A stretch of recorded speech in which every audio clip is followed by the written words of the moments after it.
And of course, the opponent. We've got Echofox.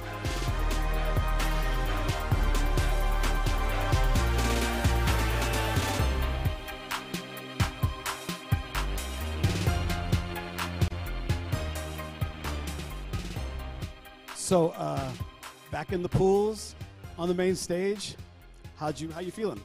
We feel good, man. Like, for the amount of practice we have to come in and beat the team we did, we're really proud of ourselves. Do any kind of special preparation for the main stage? Not really. We tried to watch some video last night and TV didn't work. Right on. And so I'm curious, you guys do your homework on this team? You got any special strategies you want to share? Nah, like we don't have any special strategies. We're just gonna play our game and dominate. Right on. Well, I say, as Dom would say, it's time to do this. Shake hands. Let's get it on. What more can we say about Mindfreak? Okay, there's a lot of talk about Jim Bob. Who exactly is he? He's probably the guy in Australia, in all of Australia. Jim Bob, he, competes with his heart and soul. He doesn't necessarily, get a name for himself as much as he probably should. Yes. But Jim Bob, he can slay, he can power weapon, he can support, he calls out IGL, and he's just all around. So he does it all. In yeah, Australia. I think like some of the things outside of the game that you want to see in players, and he's somebody that'll hype you up, and he's a fun person to be around, and that's a teammate you want, right? You want somebody that's going to be fun and able to keep the energy high and make sure you guys stay focused. So he's just a great personality in general. Yes, and on the other end you have Echofox. They were a top 2 team until Ghost Gaming beat them in Mexico. But do you think that they've done anything to prepare for this event? I know Echofox has, they have a little bit different dynamic because they have 2 coaches. They have Prison Death and they have Ryan Fools. And, with that team and what they can do, I know that speaking with Ryan and speaking with Solars, preparing for this event in general, they're letting them loose a little bit more. They're going to be focusing on, they have the skills to do it. So look at the risk-reward plays where they may have taken them a little bit slower and methodical.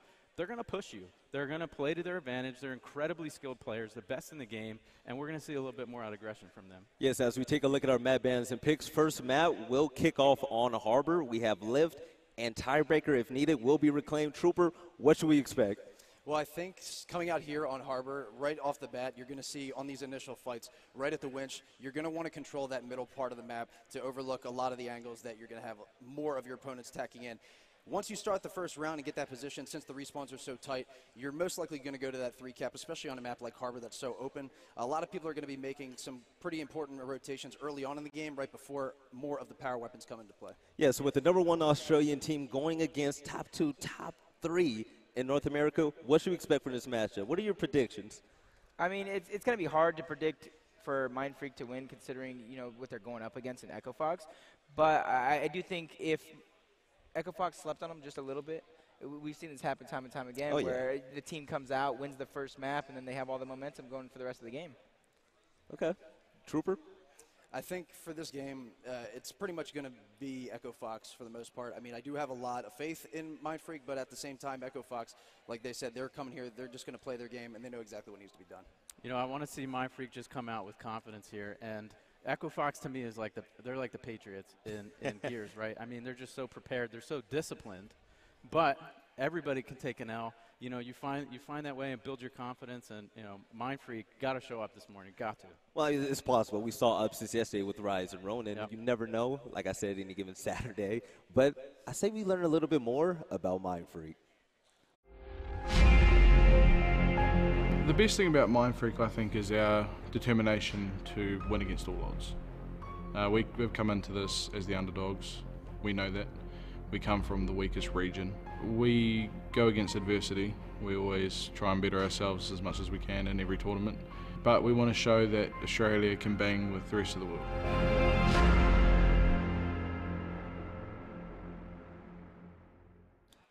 So if you're Mindfreak, if you're the captain, what are you telling your team as you go against a juggernaut team such as Echofox, a team that's been in almost every single championship game in Gears 4? I think one advantage that they have is, they don't get to scrim these teams that much. And when you get to sort of keep your strat book and your plays to yourself and, you play your region or you play teams that you might not be competing with at a tournament, that's a huge advantage for you. okay, they don't expect what's coming. So if they can sort of come out with some surprise strats here, that's gonna weigh in their advantage. Yeah, I agree with you on that. It's something that a lot of teams come in, like we seen it yesterday with Motivate. Maybe Optic didn't really throw the playbook at him at first, and you kind of maybe even Ghost versus Fable, where Ghost probably was sleeping on him a little bit in the beginning. And this is a trend that we see here in Season 2. I've seen it a little bit in Season 1, where these teams necessarily, when they make it to the top, they may not do the same things that led them there. Yes, when it comes to keys of victory, if you're Echofox, what is it, and who will be your X factor? Pretty much just stay business as usual. With everything that worked for them yesterday, they're going to have to just do a little bit more today. Since it is such a long day for a lot of these other teams, they're in the driver's seat right now at the top of their pool. So the way Mindfreak coming in here, I think with Pool B, we did expect a lot more out of all three of these teams in terms of all the pools together. I think it was a little bit surprising just seeing how everything unfolded coming into today. So with Mindfreak taking that 4th spot in the pool, they have a lot to prove right now, and we're going to see what's going to go down. It's quite funny because when you look at Echofox, you look at players such as their in-game leader, which is Franchise. This guy has been top 2 basically his whole career. Okay, since Gears 2, he's played second in his championships, but also in Gears 4, he can never really seem to consistently get first. What does he need to do to take his team to that next level? They need to adapt to different play style in Gears 4 a little bit more. And as I mentioned, their preparation for this event, I think they're going to be doing that. If they're able to let loose the skills that they have and force fights and play to their advantage, a lot of times you want to just be smart about a play and you want to say, hey, we have this 2v1 or I have this 1v2. If you win that 1v2 and you can win the round, sometimes it's worth the risk, right? And because they have those skills, I want to see more of that from Echofox at this event. So when you say they need to let loose, there's been a lot of talk that, okay, Toy Soldier hasn't been playing the same and whatnot. Who do you want to see more of? Who needs to step it up? It's going to be Solars for me. Solars. And, I talked to him a little bit, and he's feeling, I don't know if it's the update or whatever it is, but he's on a different level right now, and hopefully that they can find those opportunities. And it's about being smart and aggressive at the same time. And if you can sort of combine those two, that's what Gears 4 is to me anyway. It's about being smart pushes, smart aggressive plays, risk-reward plays. And, yeah, you might lose 3 of them, but you might win 1, and that's going to be a round. And that's really what counts at the end of the day. Yeah, all this talk about Echofox, though, let's switch on over to the Mindfreak side. Sure. We talked about Jim Bob, but what about Dub and Bondi? Okay, tell us a little bit about them. Dub and Bondi are, I talk to these guys a lot, and Dub, I know he can slay just like Jim Bob can. I've seen him go off with the M-bar. And then Bondi's right there. I'm not saying he's a support player, but he's always backing up his team. And he's always in the right place at the right time. And then you got Mercer and Hectic rounding it out and just doing everything else that needs to be done. Yes, when you look at games such as Motivate against Optic, when you're going against one of the best teams in the game, you have to consistently be good. You have to be fearless. Do you think Mindfreak could have learned a little bit from them when it comes to facing Titans in Gears of War? I think after you're done competing, the main thing to do is immediately go and focus on all of your opponents, the people that are still competing. The best thing to do is learning from your mistakes is to watching as much game film as possible. And there's a display everywhere of all different kinds of the best teams here. So you're not going to get a better source of a learning source here than watching all these teams that you might have a chance to cross later into the tournament. So when you have a team like Motivate that had such a close game against Optic yesterday where they almost toppled them, it's going to be hard for them to try and overcome that, but it's going to be important that they stay mindful and just worry about today. I think that things can be better for Mindfreak to kick things off on Harbor, a map that's real wide and open, Immortal Spawn. What are going to be the keys of victory on this map? Yeah. Is it team fire or individual work? Yeah, it's such a team-oriented map where, look for these plays for winch control. You want to get height advantage in Gears of War, and Harbor is one of those maps. If you can control the top part of the map, you can dictate the flow. You can play for homes or you can focus on B. Yes, what can we expect from Echofox on this map? I know they like to play for wench, and exactly what Rob said, where they get that wench control, they get the stern control, and then they kind of like to play for B at the same time.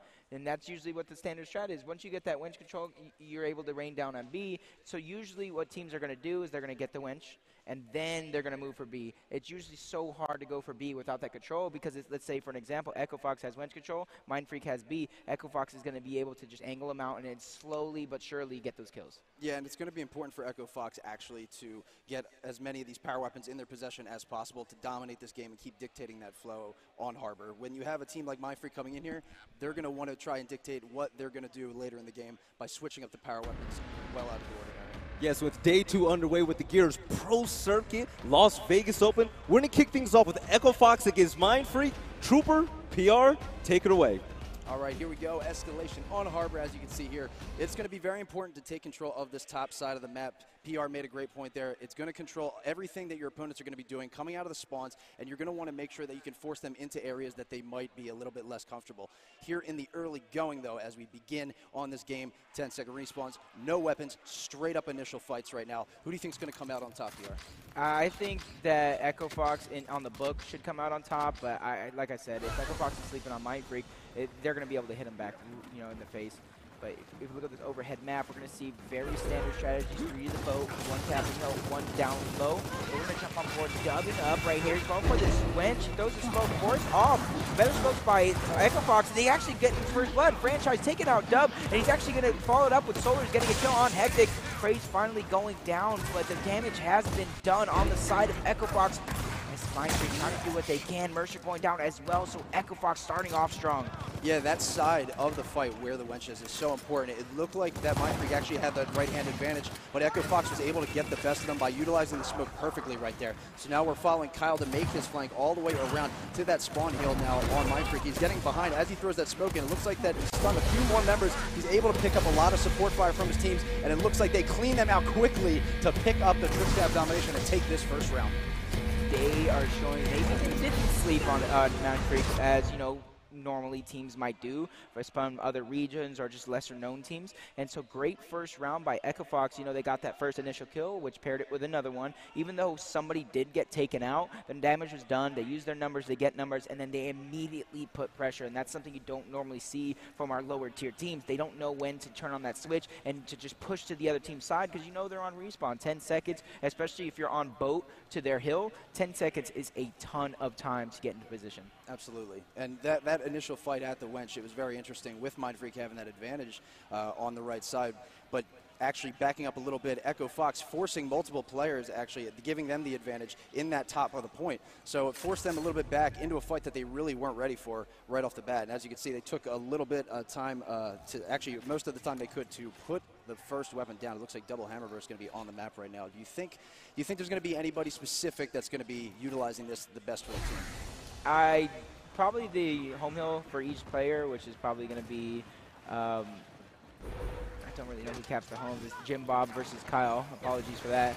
But I want to see more plays made by Mindfreak, because they got 1 kill as a team in this first round. And Jim Bob's, like I said, he's putting down that support fire. He's going to rotate over to B. But it looks like Dubbing up, trying to make things happen. Boggy taken out. Dubbing trading a kill. Hectic getting one as well. Lots of trades going down, so very hectic first round. And Dub making it happen. Gets another one. Now he's in another 1v1 against Praise. What is he going to do? It looks like Praise is going to be the aggressor, showing no fear. And Dub taking him out early on. He wiped 3 right there. He was the only man remaining, and then ends up staying alive long enough. His teammates coming out of respawn and getting a beautiful triple kill there. Switching now down to the low side there towards the boat. We have Kyle backing up, trying to make sure he waits for his teammates and gives a little bit more space between him and his opponents as he throws that smoke. He's going to take that wide angle now, try to force them out with those hammer bursts, and it looks like he gets Hectic actually in a bad angle here, and now Hectic knows he has to kind of move around back up, and now with him being down, one more member of Mindfreak has to make that push in, but it looks like he gets a turn there and gets 1 kill as well, but down with that hammer burst. Kyle did not move his position, and he made a great play right there. You could see the double kill finishing off Hectic and securing point B.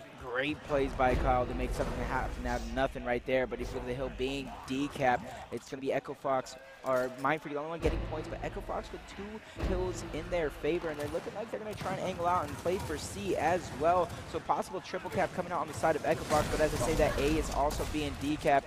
Typically we don't see very much action like too early on in these rounds, but only round number 2, we probably got around 20-30 kills on the side of Echofox. Yeah, and as you can see right here, they know the positions that they need to try and get the best opportunities to slay here. They're not going in head down. They know that they have to pick up a few of these angles. Their best opportunities are going to be in that chaos. Once their team has to move up to save one of their teammates, a lot of the smokes might be coming in late on that action, and you're going to see a lot more of these pushes. So right now, though, we're following back and forth between these teams. as each one of them are still holding position. No one has made the move yet, but it looks like it's only seconds away as Dubbing runs down mid-wall here.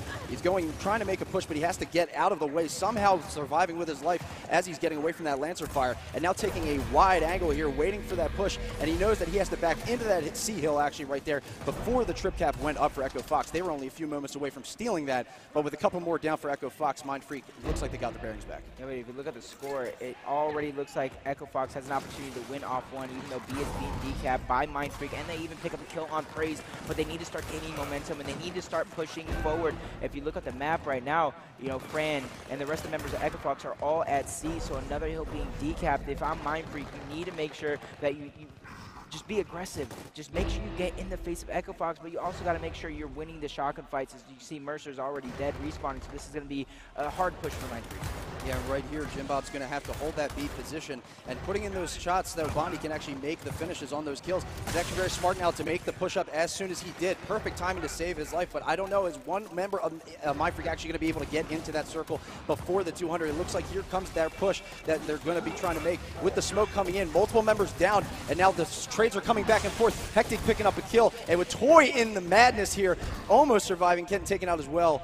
But it came out Echofox on top after that intense melee right there. You know, after almost 3.5 minutes in round number 2, you kind of got to, and if you're Mindfreak, take those little victories. You notice round number 1, round number 2 was a little bit closer, and then round number 3, maybe they're in the game right now. As you see, you know, on screen, Jimbob probably talking to his team, and a lot of communication going on, trying to figure out the strats and how they're going to adapt into this next round.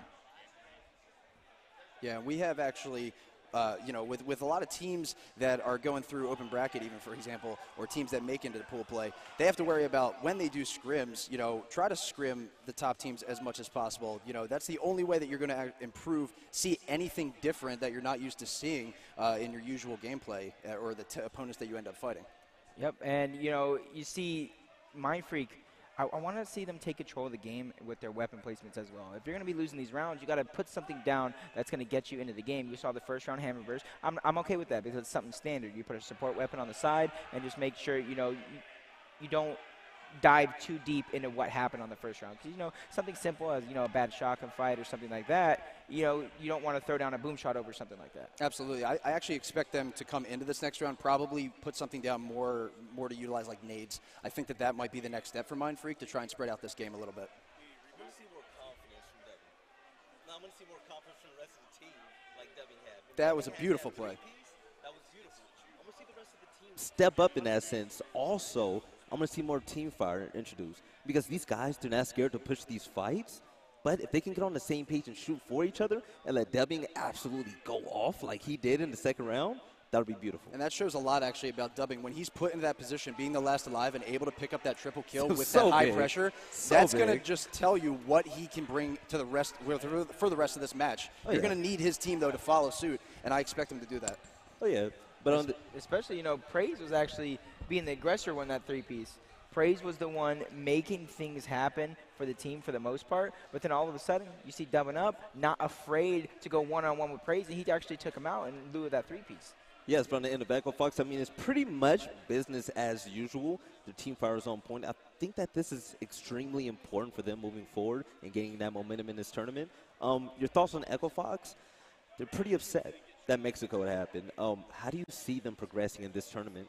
Well, they're so used to playing in grand finals. Like, everybody's so used to seeing the Optic versus the Echo grand finals. So once Mexico came, Ghost had that opportunity against them, leaving Echofox kind of in the wait and knowing that they were going to have a lot that they had to work on. But, you know, I think with the position that they got in Mexico was probably the best thing that could have happened for them going into the later portion of this season, just because with them not getting that prominent placement that they're used to, I think they're going to do everything that they need to change up their game, maybe not get as complacent as usual with a lot of their strats, and it's going to work out, I think. I want to give the people at home a quick update on our feature station. We have Aspire going against Ghost Gaming. Top of your head, who do you think is winning? I mean, on paper, you got to say Ghost Gaming, you know? Okay, Aspire, they're up 2-0 right now. I've been watching on the side. God plays 10 kills in the first round. He went 10-4. Also in the second round, Blast, 15 kills. How big is it that these teams show up to these lands and absolutely go off to make a name for themselves? I mean, that's really surprising. But at the same time, when you see a play like or a player like God plays, you know, with him as crazy as he is when it comes to slaying, it's something that you're going to see pretty much out of him, guaranteed, coming back. And, you know, really just, it's almost as like he never forgot anything, you know, just like riding a bike. He picks up any weapon, he knows how to use it to his strong point, and it works out for his team, and I think they're really going to be able to carry that same momentum with them. So the funny thing about when we look at Aspire, they have a whole bunch of New York players, and okay, we make fun of them. You know, they head down, they rush in wildly, but that play style with the right roster actually works. Blaze Now was saying it yesterday. This team is scary as hell. PR, what do you have to say about this Aspire roster? I mean, they've always been scary, like I've said, from Team Gates. Like, it doesn't surprise me that they're here. That's why I'm not going to mention them too much as opposed to, like, Mindfreak, who comes from Australia, or they have Truce Esports. But this team, now, I was actually watching them play a little bit yesterday, and they were getting hyped. They were getting in your faces. And I got to say, you know, like you were talking about, that God plays in Blast Duo that's beginning to form. It's going to be a force to be reckoned with as long as they can continue it on. As you see, Ghost Gaming just stopped the domination that was pressured by Aspire. If you're Ghost Gaming, you're down 0-2 right now because the team that's as furious as this, what do you do? You just got to go back to basics, you know, play your fundamental Gears of War and just play like that way. Right now, you know, you possibly feel like Ghost Gaming could possibly be sleeping on Aspire, probably don't really have respect for them coming out of the open bracket, so they thought they were going to steamroll them, and just look at that, you know, tables have turned as 3 members are already down for Ghost Gaming. And see, that's another point, you know, they have to just keep playing their exact same game that they've been playing. A lot of teams have to do that once they have their strategies so perfected, because once they start losing, once things really go out of whack for teams, you know, a player might try to be more aggressive in a situation where they shouldn't be. You might have a little bit more of a desperation coming out. But that's what you have to just stay mindful, knowing no matter what the score is, worry about the current round and just keep playing your game. But if you're Ghost Gaming and you know that you're a top 2, you're arguably a top 2 team, do you think that teams on that level will overlook teams such as Aspire and, you know, Sticky Bandits and whatnot? Absolutely, and I think that that's great for teams like Sticky Bandits and Aspires, because once they face these types of teams, you know, it's going to be really a lot of unorthodox styles that they might not be used to, with a lot of these teams really mixing up such great players. You know, the dynamics for a lot of these are going to be strong against more of these top teams in the pools. Yes, so there's a player playing in this matchup right now. He just came back to compete. God plays. What more can we say about it? I know that he's played with some really top-tier teams in Season 1. He's excited to be back. I've talked to him over the course of his return, and he's so excited to be back. You know, he had a different roster in mind formerly with Sticky Bandits. He had a little bit of difference with Demo coming out with this team that no one expected to even be doing what they're doing right now, is they're threatening with another triple cap in our screen. They could possibly be going up 3 over Ghost Gaming. Okay, so we just saw Rivs basically just go in the open in a 1v2 situation. Is this typical Ghost behavior? When they're hot, they're hot. When they're cold, they're cold. You know, it's one thing that, you know, I expect, you know, possibly if you're any coach for any team, once you start realizing that your team is staggering their respawns, they're not playing as a team, and they're just going in individually, you probably just got to tell them, hey, stop, slow it down. Even if you're hiding in a corner, wait for all 5 to get up and then make your team play. 3-0. 3-0. So Ghost Gaming during the offseason, they've done a lot of practicing, a lot of boot camping. What if they changed coming into Season 2? I think the problem is they didn't change much. Really? I think they still have their hyper-aggressive playstyle. You know, Fatal Strike is bringing in a couple new strategies to the team, but their core is still there. The core playstyle for Ghost Gaming is still there. So that's why I think a lot of the teams are catching on. You know, if you see the competition is a lot closer, you bring back the Optic versus Motivate game, that was close. Ghost versus Fable, that was close. A lot of these teams are getting closer and closer because they're learning each other's playstyle and learning how to adapt to it on the fly. Yeah, I spoke to Fatal Strikes yesterday, and definitely a lot of great ideas, a lot of really genius plays that he has been utilizing and bringing into his team for all their boot camps, for all their practices and scrims, and it's really showing a lot of, you know, really how that's adapting for the squad. But right now, as you can see, Aspire coming in, just throwing a wretch and everything, they're tearing them up, and not just these initial fights, but they're winning all these power weapon fights. They're already up with 3-0, and now looking like they're going to get another trip cap right now. This is absolutely unbelievable. Not like this. And I don't know I could be confident in saying anybody really expected this. This is the game right now. Okay, off of initial, Aspire immediately, you know, they pressure Ghost Gaming. it's like Ghost Gaming never has a chance. I'm looking over at him right now. Everyone on Aspire is almost standing up.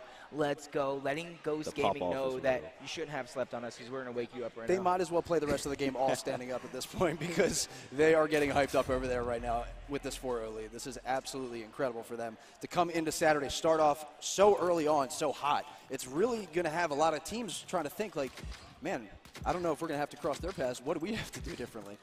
I mean, this is beautiful. When you look at teams come into events that they don't place top 8. I mean, they go against teams such as Ghost Gaming, Echofox, Optic, and they actually put on the show.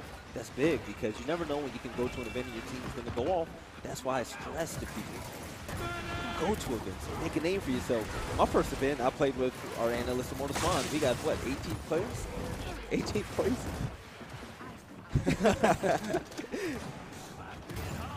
But then, you know what, after that, you know, we kind of went our own ways, but then we kept going to events, making a name for ourselves, and that's what's actually important. You never know what's going to happen at LAN. Yeah.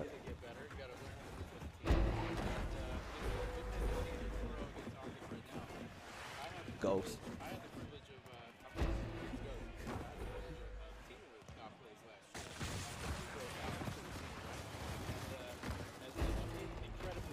I saw the passion and the drive from it, and although you know, he gave me a few gray hairs along the way, he has the capability of becoming a leader in the scene.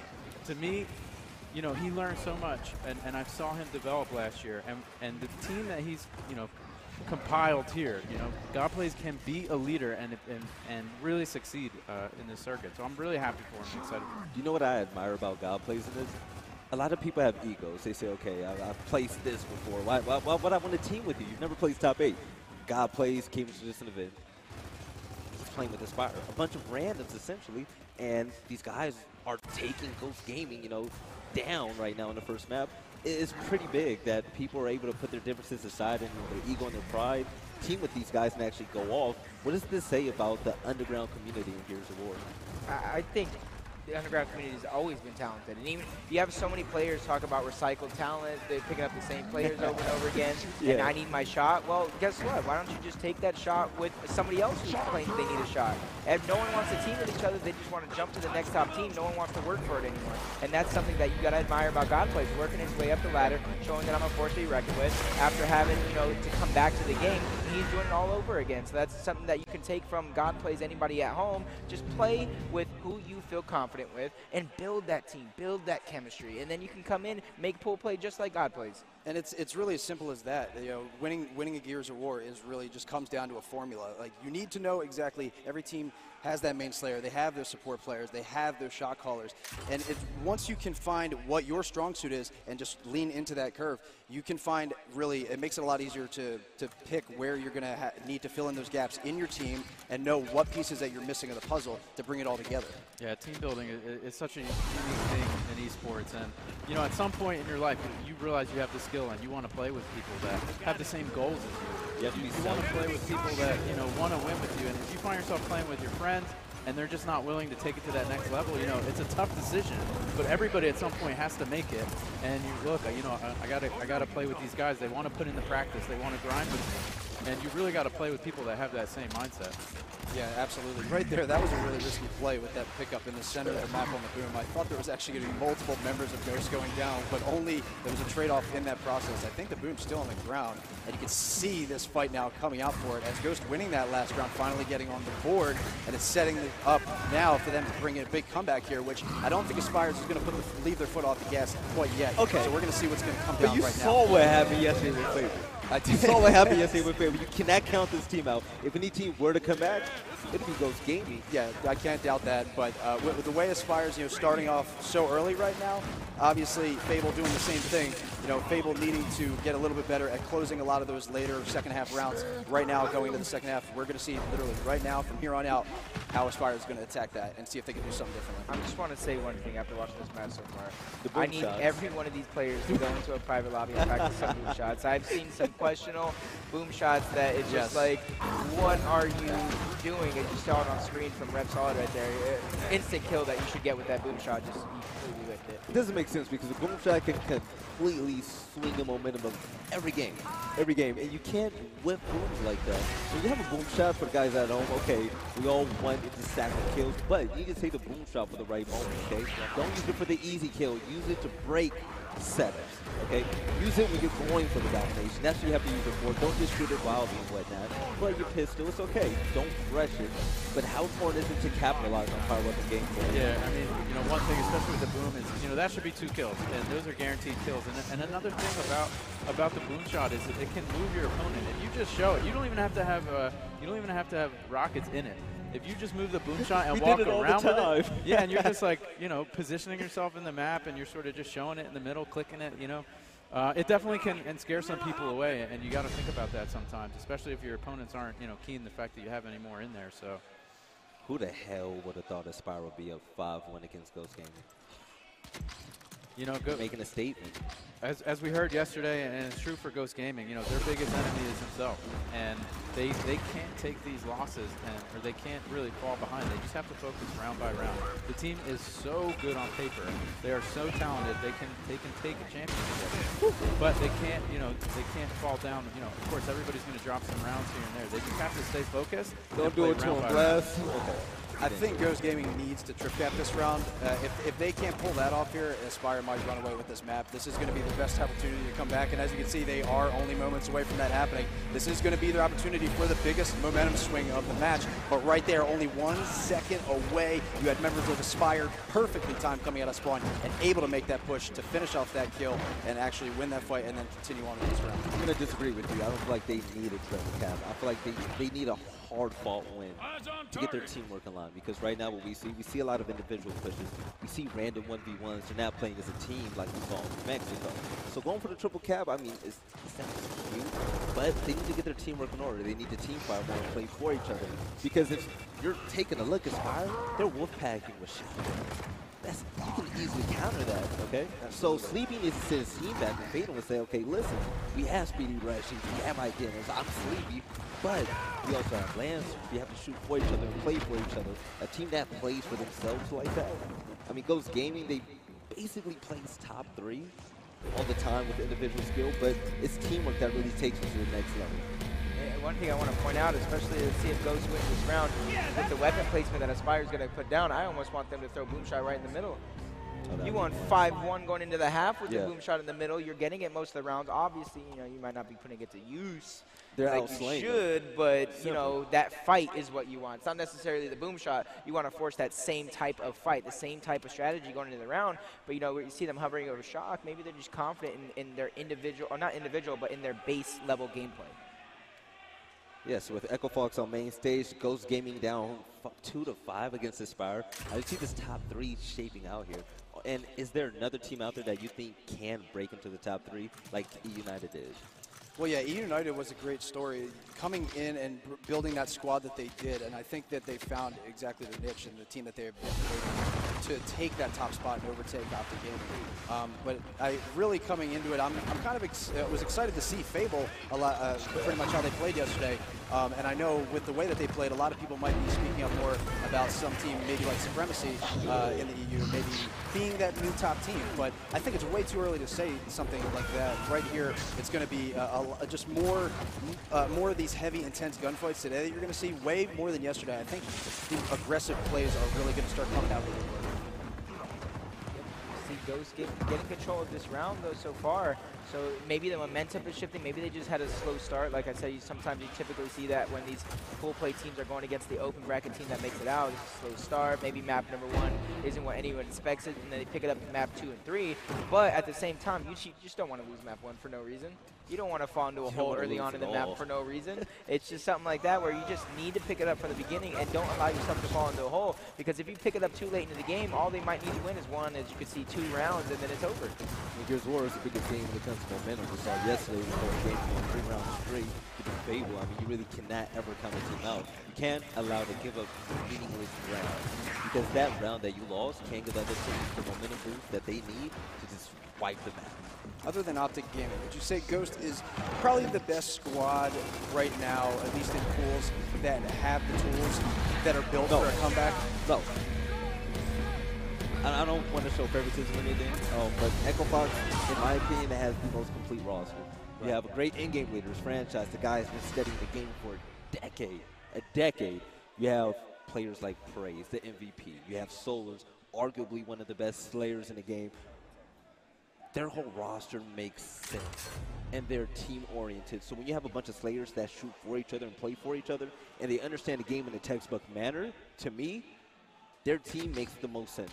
And if you ask me, I mean, their team makes more sense than Optic. It all comes back to that formula. You need the shot caller. You need somebody that specializes with the power weapons. You need those support players in the right areas. And also with support players, the best thing about, well, the best support players know where they need to be at all times, and they really don't have to worry about much direction from their team. So that's really the best thing that you need to worry about when you're looking for somebody to fill that role on your squad. Good to know about Ghost Gaming. I was talking to Sleepy this morning, and they understand what they have to do in order to improve. Okay, they understand they have to team fight. They understand that they're not there yet at the top. They're still fighting for it. They don't feel like anything is given to them. Right now, Aspiro is one round away from winning. Rushies with the boom shot. PR, what's going on here, man? I don't know what's going on with these boom shots, man, especially since, like, early on, the play in general, I just want to speak about that with Rushy. You get the boom shot, it's a 1v1, and you go to the other team's home. He didn't have to die. You didn't have to die. You didn't even have to go to the home. You can go to the neutral hill, and your team spawns up, you get your hill, and then you have a setup with boom shot. But instead, you know, you overextend, you play too aggressive, you waste the first boom shot, and then you end up dying afterwards, so it really meant nothing. And it's really hard to come out of a situation like that. When you have two boom shots and you shoot this first one prematurely and waste it essentially, you have two guys pushing you right away in that situation as he had. And he knew since he only had one, or Ghost knew that since there was only one remaining, you know, and he had to fire that remaining shot only at one of those guys pushing, one of those remaining members of Aspire were guaranteed to pick up that kill. Gal plays with the great heads-up play. He was in the 1v1. He saw his teammate. He backed up with the Lancer. To me, that's what makes players special, okay? They're not greedy for the kills. They understand, okay, I have help coming. I don't have to fight this alone.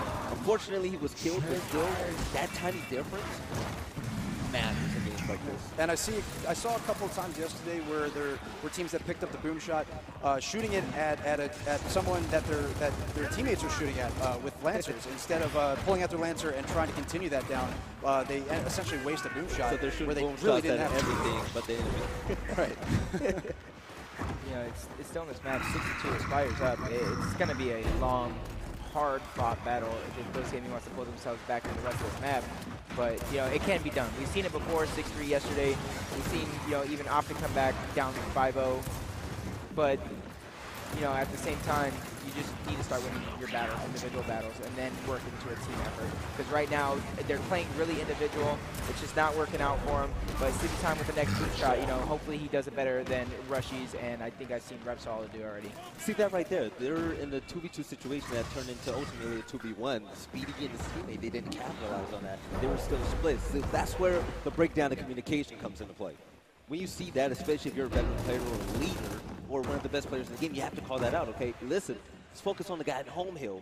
Let's bang him out. Let's pull out our support weapons, get wide, get rid of that kill, and then handle the next 2v1. That's a difference when it comes to the top 3, the top 2. Optic, they play that well. Echofox, more than often, you'll see them always go wide with a support weapon.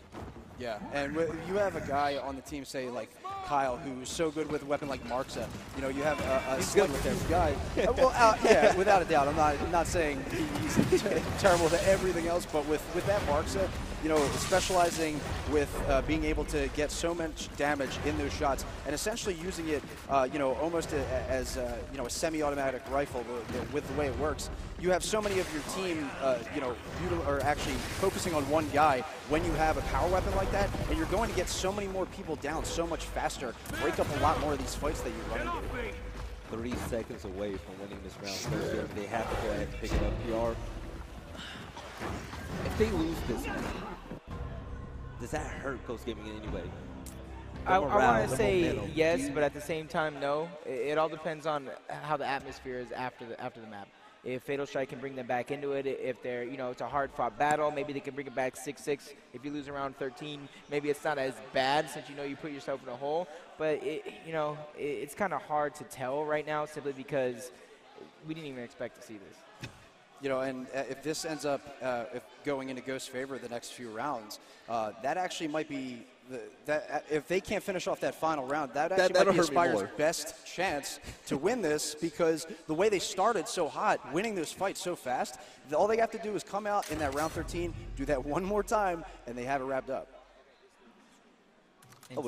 But I know they're definitely going to try and cap this off now. They don't even want it to go push it to that far. They're trying to get to this next map and end up putting a pin in this one real quick. You don't. This is something that we saw yesterday. I mean, those gaming, you know, they have the tools to actually come back when it comes to this. But if you're Aspire, you don't want to let go. You don't want to let go. You want to force dominance on the team. You want to let them know you're the real. You do not want to give this team any chance at all to think, okay, we have a chance against these guys. We brought it back. No, you want to let them know, okay, you know, we're Big Daddy now. You want them to know I'm God, but he's one of the best players in the game, and you don't have a chance against him. Yeah, and his movement is almost second to none too on the map. But, you know, you see the way he moves, and you know, if him playing alongside other players that can work and move just as well as him, it makes it so much more difficult for these teams, especially when they're putting in support fire rather than them trying to hit them from afar. Usually, it forces a lot of those guys to force and go head down into a lot of these fights that they're really not trying to fight. And there you can see Ghost starting to creep back now, using his power weapons. Don't worry, this isn't what you want if you're Aspire. At all. We're talking about what happens if, like, Ghost loses this map, right? You're up 6-2. What happens to Aspire if you lose this map? What kind of deflating does that do to your momentum? It'll be a 2-0. It'll be a 2-0. Because when you're a team and you're going against, you know, a titan like Ghost Gaming, and they come back and beat you like that, I mean, that's going to break your heart. That's a really nice drop right there. But that'll break your heart. It'll be hard to fight back from that. Because you know what you're going to start doing if you're a younger team? You're going to start pointing fingers. You're going to doubt yourself and your team. You're going to say, how did we allow this to happen? Yeah, and when they get this close, or if they're even able to get a map on a team like Ghost, then they have that in them where they say, hey, we know we can beat them. We can beat these caliber teams. So when they end up not winning the match overall and, say, losing the next two matches, for example, if that happened, then you would end up wondering, you know, we do have the formula that we do need to beat teams like this, but what are those remaining keys that we're missing? You know, is it really a one person that we have to focus on, or is it a team effort? And in a lot of these moments, I think it's going to be everybody that has to pull their weight. That was a huge battle right there. His boom shot's still there. Boom shot in the hands of Blast right now. He has an opportunity to take over the rest of this round and possibly close it out. He just needs that good teamwork. He needs the call out from his team. You see Ribs right there. High statue, Blast trying to sneak up. Is he going to place the boom shot, especially not that close? Great play, heads up play. Normally we see teams, you know, kind of kill themselves. And this could be another kill on Identiv. What is Identiv going to be able to do? And he does a great play. Identiv should have died right there. No problem, but Blast killing himself and Identiv, but God plays luckily able to put up that next boom shot. So this round is actually close, especially since drop shot is also in the hands of Active. They have 3 drop shots, 1 boom shot. I don't expect them to lose this round. Yeah, when they actually got possession of the boom shot, they had every member alive on their team, which gave them a great opportunity to rotate, get in position, get ready with that power weapon anywhere they needed to go. And right there you saw, he knew he had his teammates right nearby. Desperation move, knew he was going to get the kill. They were going to pick it up and get the remaining shot. Isn't that over there? If you take a look at the overhead map, Ghost Gaming, they're set up for the next boom shot. Okay, they're setting themselves up for the next power play, and you gotta keep an eye on that. You gotta push them out of that, because if Ghost Gaming can actually stall it long enough to pick up the next boom shot, it might be looking slow for Aspire. Yeah, and you have them setting up, like you said, waiting for that boom shot. Once they grabbed it, they rotated towards the top side of the map. So they really are going to have positioning really well. You can see going for that long drop shot, Active somehow just barely missing that, just carrying him out of that position. But knowing that he has the angle and the top side of the map ready to dominate anybody that's going to pop out right now. Never in my life did I think about using that play. But he's D4 dead. Ribs trying to do what he can. Ribs is going to be the one to need to get the touch. If Ribs dies without getting a touch, they will lose. But luckily he does get that touch. Taken out right after, so there's going to be a brawl right here. And it does look like Ghost Gaming is going to be able to hang on just a little bit longer. And Blast taking out Speedy. And he drops 40 kills right now. And they're starting with a triple cap against Sleepy Time. Take it out. Rushy's the last member alive. He does get the touch. But is he going to be able to stay alive? No, he is not. 5 dead for Ghost Gaming. 7-4 Aspire. Take map number 1. 42 kills, 16 down. Who is this guy? Blast going absolutely off. Map 1, 7-4 Aspire. Did anybody ever expect this? Absolutely not. I'm speechless from watching how this game turned out, and I'm really happy to see Aspire, like we were talking about God plays at being as insane as he is on the sticks. His team clearly picked up the rest of the weight. There was really nobody that, really hung back a little bit. Everybody did what needed to be done there. They executed perfectly, and they really swept the floor with them right there. You know what this is reminding me of? The 88 Chambers from Dallas. Oh. They got top 6, beating E United, beating so many teams nobody expected them to beat along the way. And this is looking like it's going to be – I know it's just pool play, so, let's not jump the horse. No. Don't let that out the way, okay? They won. That's what matters. They won map 1. You make a statement, pool play or not, as long as you win the games like this, it means everything to you. No, and to be honest, I think Ghost Gaming gave them these fights that they shouldn't have. Like, Aspire's going to be a team that's going to come out and want to fight. They have such raw power on their team that they can win these gunfights. You need to outsmart a team like this. They're not afraid to fight Ghost Gaming. Ghost Gaming incredibly skilled, but these guys aren't afraid. God Plays leading this team said, yo, fight, force it, let's go. Ghost Gaming needs to do a better job of just playing to their skills and their strengths, because they're a really smart team and they've been playing together longer. But I'm pretty upset, as PR and I spoke about earlier, Ghost Gaming, I mean, they're also built on individual talent.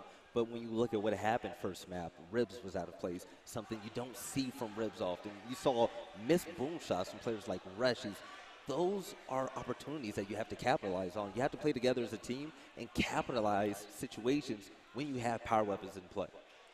So if you're Ghost Gaming, what are you doing map 2 to actually bring this back? Honestly, you just need to forget map 1 ever happened. I always tell people you need to win 2 maps regardless, right? Back in the day it was 3, but you need to win 2 maps regardless. Okay, they won map number 1, but okay, you still need to win 2 maps. So just close out these next 2 maps and then you close out the game. But on the flip side, Aspire, they're impressive right now. They're impressing me. Yeah, so if you're Blast, God Plays, Rep Solid, anybody on that team, what are you telling yourself to keep a cool head and win the second map? Well, whatever they were doing in the opening part of that map, they're going to have to just continue that a little bit more. I think with the momentum that they built up, clearly Ghost Gaming was not able to overcome there. They made the smart play, though. Once they knew that they gave a couple rounds up for Ghost, they got him back into the game a little bit. But with those rounds, as it went on later, those respawns increased, and it gave them the opportunity they needed to secure the boom shot, get good positioning, finish off that round. They made a statement. I mean, the rounds that they won, they were dominating them. They were outslaying them. It was... I'm sold. I'm sold on this Aspire roster. But if you're Ghost Gaming, I mean, people said Mexico was a fluke. But in Mexico, they played their best team play ever. What do they have to do to bring that back? And who are you looking forward to bring that out of them? Honestly, they just need to like I said, forget everything that happened in map number 1. Make sure that you reset your mindset. But at the same time, I'm looking for Speedy and Sleepy Time and even Ribs to step up at the leaders in the game, from Ribs, the voices in the game, and just realize that, okay, we lost that map number 1. There's not much we can do about that now. Right. Stop harping on it and just move on forward. Yeah, and there was a lot of mistakes that were made, clearly that were a little out of their element, that they seemed something that we're not used to seeing a lot from Ghost Gaming, but that's something that you're not going to see, I think, in this next map. Their coach is going to be able to get them, I think, all together and be able to fix a lot of these mistakes where they maybe waste some of these power weapon shots a little bit early, kind of take it back a little bit. Now that we're resetting back to 0-0 on this next map, they're going to know that they can just play this game a little bit slower now. So anything is possible. Aspire, they did win the first map. What are your predictions heading into map 2 and the rest of the series? And Foundation can go either way, right? We know that's everybody's sort of war machine-like map that everybody plays on. Individual play actually means something on that map, though, which is scary if you're, It's true. Depending on the rest of this cycle, Ghost really has to come back. But I could see Aspire shutting it down. I really can. Really? Yeah, I could see it happening. The upset alert. What about you, Trooper? I think Ghost is going to bounce back, win this next map, but, the third map I'm going to give to Aspire, the leg up. It's going to be a close third map, but I'm feeling them right now. They did do enough to impress me, and I think that as long as they can play this game exactly the way that they started, just keep that energy going, they'll be fine. So we're all calling for an upset right now. So let's say if the upset does happen, let's talk, hypotheticals. Do you see them taking the pool? Who else is in their pool? It's Fable and Task Force. Task Force, GG. So if you beat the number 1 team in the pool, or you're sitting pretty comfortable. Team, you'd be comfortable. But let's not get ahead of ourselves, because I've seen Ghost Gaming come back 2-0 before. But I think it's going to come down to the first half in map number 2. Okay. So when you look at the play style of Aspire, how do you think that they'll match up against a team like Fable? It's pretty similar. It's scary. It's scary because they have the same play style. They like to force fights with their opponents. Do you think that they have a good matchup against them? I think that it's very similar to how Ghost Gaming plays. You know, it's going to be kind of the same matchup. Like, you know, so if you're taking it to the wall against Ghost Gaming, then you have an opportunity to take it against Fable. Then you got to think, hey, I beat Ghost Gaming map #1, you know, so you can bring that into the next match, you know, going on and going forward, that you just can't doubt yourself going forward. Yes. And I think that's something God Plays brings to the team. And speaking of God Plays, his first event here in Season 2, what are you expecting to see from him and his leadership in the second map? Well, you know, I think just for anybody being, you know, in a place like Vegas, you know, it's a city of distractions. That's why everybody has to be here, stay in the zone. And somebody like God Plays, you know, with his team, the way that he's playing clearly in this game, you know that he's ready and he is in the zone, clearly ready to go into this next game. And it's going to be exactly what his team needs. They need somebody to step up and be that player that's going to be able to lead the shots, but also somebody as him who's just slaying. It's really going to bring it all together. Yeah, like I said, Season 1, God Plays had a lot of experience. He really grew as a player, and you know, he was kind of held back in a way that he wanted to be a leader on the teams that he was on. He wanted to do those, but he sort of had to go through the ropes and establish himself, build up his skills. But he learned, and he soaked in a lot of tips from all these pros. Now he can sort of lead a team, and I think that's going to be a scary thing in Season 2. Yeah, so map 2, Ghost Gaming against Aspire on Foundation. They're in the bowl right now. First kill gets taken by Denims. He takes out Flash. Rashi's gets taken out by Blast. This bullfight is going to be extremely important. How important is it to win that middle hill and control the rest of the map? Yeah, I mean, it's not only power position, it's, you know, you get the early kills, and depending on how it goes out, if you wipe 4 of them, 3 of them off the initial, you can put pressure and continue moving forward and get the home hill guy next, and then just use numbers to keep getting numbers. So, you know, if you win that bullfight 9 times out of 10, you get a huge lead early on. And you can tell a lot of the teams that are playing on this map how confident they are in that fight, because if they lose, say, the opening round, a lot of teams I do notice a favorite strategy might be putting a block at the hill, because if they do happen to lose possession of that hill, you only lost positioning of the map for a short while. You didn't also lose something as important as a power weapon that's going to control farther points of the map and maybe push you back into your spawn. The first push coming up. Aspire is their first attempt at a retake. It's going to be Rushy's getting 2 kills, denying any sort of offense from Aspire. So like I said, you know, once you get that top control 9 times out of 10, that lead's going to grow. You got all the position on the map, opportunities to push forward and use numbers to get numbers. And that's exactly what we're seeing here in round #1. Yeah, and as you can see with Sleepy, just going back and forth, holding that B position. He's needs to be the only person up there right now, as members of Ghost now are just kind of watching his back, knowing that there's going to be a couple members at least going up to that top side. Now 1 looks like making up that push with 2 right behind him. Sleepy's trying to put in that fire with some cross coming in on the low side of the bowl, and that was Speedy waiting at the top of the stairs to take out Blast in that shot. Taking out just 1 blast and back it up to the top, waiting for the secondary push. It looks like 2 more members now are coming up from Aspires, and they're able to clean up those kills, leaving just Sleepy in the bowl, who gets taken out as well by the pushing members of Aspire. Godplay's coming in and picking up multiple kills to secure B Hill, and now with only Ribs in here, running through Flash and almost getting the double kill, but wasn't able to wrap up that fight. You can see Godplay's now holding it down at B, with only a few moments away from Aspire to run away with this in a trip cap. You know, I'm scratching my head about what just happened. You have full control, you have the point lead, you win off of 1 even, you don't need to die for the neutral, and 4 members, 5 if you count Ribs there late and, you know, trying to make a play, all 5 of them died. You know, so now you have to fight back. Aspire's in the game, they have an opportunity to take the lead here in roughly 20 seconds, so now it's Ghost's chance to make the move, and you fail this move, you lose the round. This is mental breakdown. Ghosts are going back to the Season 1 play style. They're not trusting each other. They're not playing as a team. They're not holding a setup. If you're holding a setup on a map like that, don't do it to him. Don't do it to him. Okay, I was taken up by Godplay. But if you're Ghost Gaming, when you have map control like that, you can't give it up. You have to play as a team. Actually, they made a split push right there. They pushed B and they pushed A at the same time. They won their A fight and then eventually won the B fight right after. So good job by Ghost Gaming to come back into them. They needed But it. you can't let those mistakes happen. Those are the crucial mistakes that make or break teams, especially when you're a top-tier team like Ghost. This is the time where you have to tighten that up. You have to tighten that up because you can't let any more rounds slip away to Aspire, because we've seen how Aspire can take advantages and just completely go off with it. So if you're Ghost Gaming, take notes. Take notes. Okay, see why your setup was broken down like that. Figure out why and talk to each other about how you can hold that stronger. You have to win your single fights as well, okay? We saw from Ribs and Rushies, You have to continue doing that. I want to see Ghost Gaming kind of evolve in this matchup. I want them to pick up on their mistakes and go back to their Mexico playstyle. They have such a strong coach in Fatal Strike, I think, that's really driving the team into that exact form that they need to be. If you look at preparation and the definition, Fatal Strike's there. He's got so much on lock for this team, and he's added a lot of keys, I think, bringing a lot to the table, and it's setting up what they need to get done with this aggressive part of the map coming up. Like, when you ended up getting so close at the Spire and not being able to overcome, you know that right now, you do have backup plans involved, and you're going to have to push them into the action right now. But I mean, ultimately, Fatal, he's not holding it. Okay, there's only so much he can do for his team. He can keep them together. He can make call-outs and tell them, hey, you know, cross for each other. But at the end of the day, it's down to the players that actually play like they know how to work as a team. That's what it really comes down to, okay? Yep.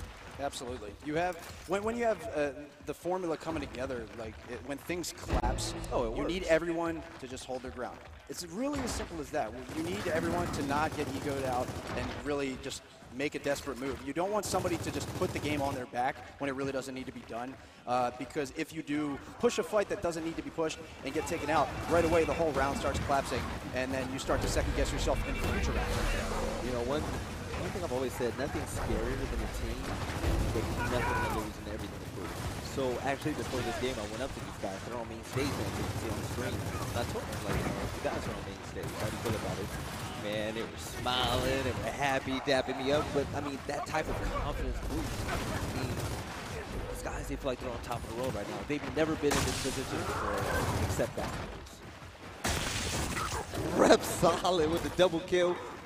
I like seeing this from players like that. Make a name for yourself. Hey, he's been around for a while, so it's finally good to see, like I said before, once you just get that ego out of the way and you start playing with those players that everyone claims need a chance, and you just form a team, you just be selfless, things like this can happen. And Repsol's been at it for a while, so it's finally paying off for him. So anybody out there looking to make a team, just play with who you want to play with. Learn and adapt together, because you can be the best player in the game, but no matter what team you're on, you always want to bring your teammates up, and you always want to make sure your teammates are at the top of their game. You can see that push coming in strong now by Ghost Gaming. Multiple members dropping of Aspire, leaving Repsol to now back up, and he couldn't get around that cover. Ghost Gaming was hot on his tails, knowing that he was the only man remaining in that fight, and they didn't want him to get away, as they had to rotate to that side of the map anyway to try and push into the C hill. So they cleaned up that kill, and now pushing all the way through is Speedies to try and finish off this round with the trip cap. Now members are all respawning of Aspire, and this fight is about to get nasty right here. Coming out of spawn in the tight doorway here, Rushy's taking 2 men out. Speedy getting dropped in the process, and it looks like Aspire somehow takes control back of C when they were only seconds away from losing that round. And if you look at the score, it's going to be up to Ghost Gaming here to make all the pushes and push forward and eventually decap or triple cap the other team's home hill.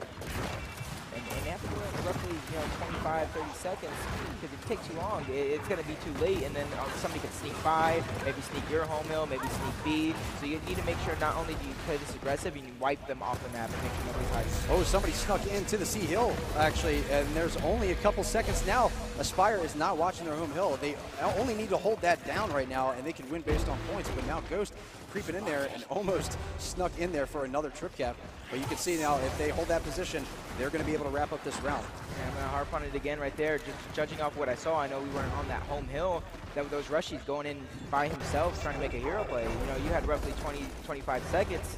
You could attempt to make some sort of a team play, but as soon as rushies died, that puts them back up against the wall. People are able to sneak by, they get B, and just things like this tend to happen.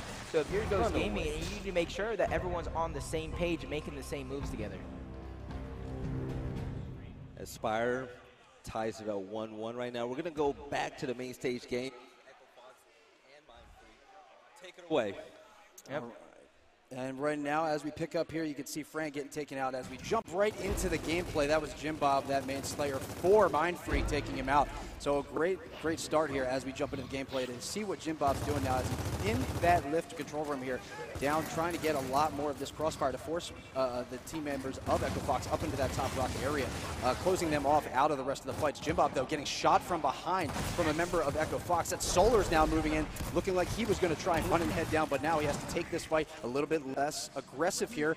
Let's see who's going to make the push. He actually has to turn around. It looks like he got caught off guard there. That's a 2-on-1. They sandwiched him, were able to isolate him from his teammates, and they got that fight. And it looks like almost ready to get a trip cap there, which would have been very helpful here. They need to get on the board desperately as Echofox is about to sweep them off this map. Yeah, you know, first round's always the hardest, but when you're down 6-0, you know, you got to wonder what's doing to your mentality. You see Echofox, you know, trying to double cap. They're going to play across for double homes right now. The 2 members of Mindfreak are looking to set up and try and stop that. You know, maybe not let him cap. This Toy Soldier receiving his first down, and we all know Gears of War, once you get that 3rd down, it's not even a down, you're just dead. So good pre-damage going out, but you see sneaking around towards B Street. Mercer's actually going to go down, maybe out of position right there. So huge plays by Echofox to make it happen, and Kyle's actually going for the break as well, and he's going to back out, try and stay alive. He did what he needed to do, and now you kind of wait, let the team play go up. A little bit of bait and switch coming out as you see Solar is pushing up full red. Jim Bob going down.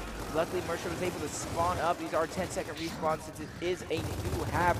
But it looks like Echofox is putting all the pressure on. They have that 2-hill set up, and they're slowly trying to climb back into this game. But I expect them eventually to move for E, since it is those short respawns.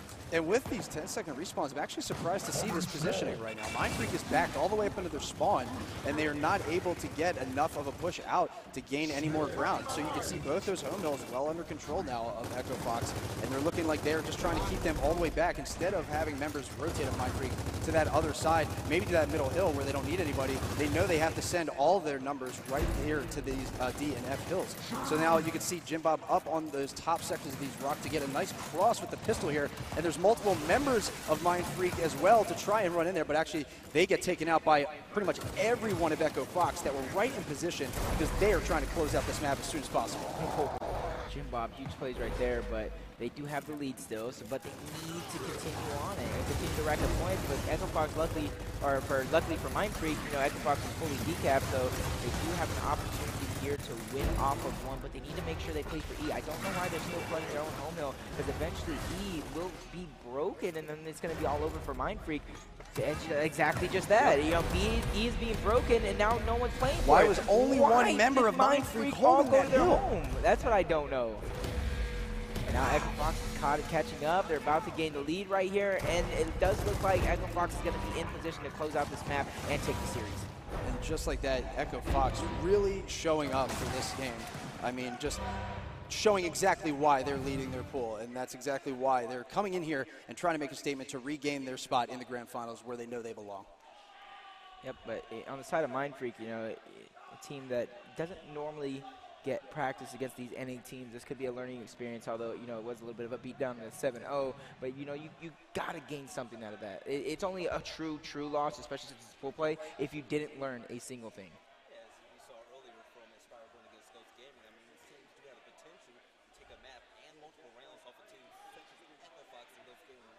But if you're Mindfreak, I mean, you're going to let your confidence go down from this, or are you going to learn and pick back up from this? I don't think that you let your confidence drop whatsoever. Obviously, losing isn't going to be easy for anybody, but when you're facing Echofox, essentially one of the top 3 teams in the entire game, you're going to need to, as you said, use this as a learning experience. You got beat on a little bit, but there's always something positive that you can take out of that. Whether there's something that you know specifically went wrong that you can fix, it's a lot that they have to work on going into the later part of this tournament. Yes, and looking at Echofox, I mean, on paper, they were supposed to win in that fashion.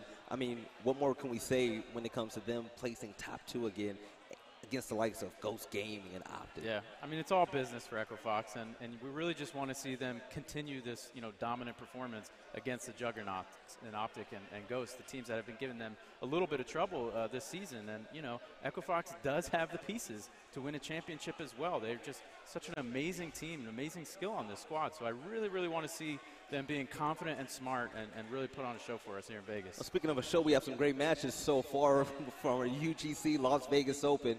I want to go back to this Ghost Gaming and Aspire game right now. Ghost Gaming, they're actually up 2-1 on Foundation PR. What more can we say about this roster? They're resilient at times. You know, obviously, you know, they're hot, they're cold.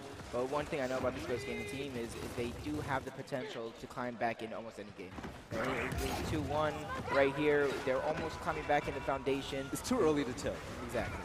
if you're playing Aspire, you know, you're playing to win right now, but you also don't have to do as much, if that makes sense. You have that already, that one map lead over Ghost. Let them make those plays that they need to make, because you're in such a good position. You're in the driver's seat for the rest of this game. I think they're in a great position to dictate the rest of the momentum for this, if they can stay in the zone. I want to talk about what we just saw on the stairs right there. Break it down. I think it was Rushy's holding the top, or it was Speedy, but the Wolf Pack in Gears of War 4, man. I just saw 4 people, 4 Locusts, 4 Swarm members coming out from Aspire and just swarming those steps. And that is how that team is going to beat you.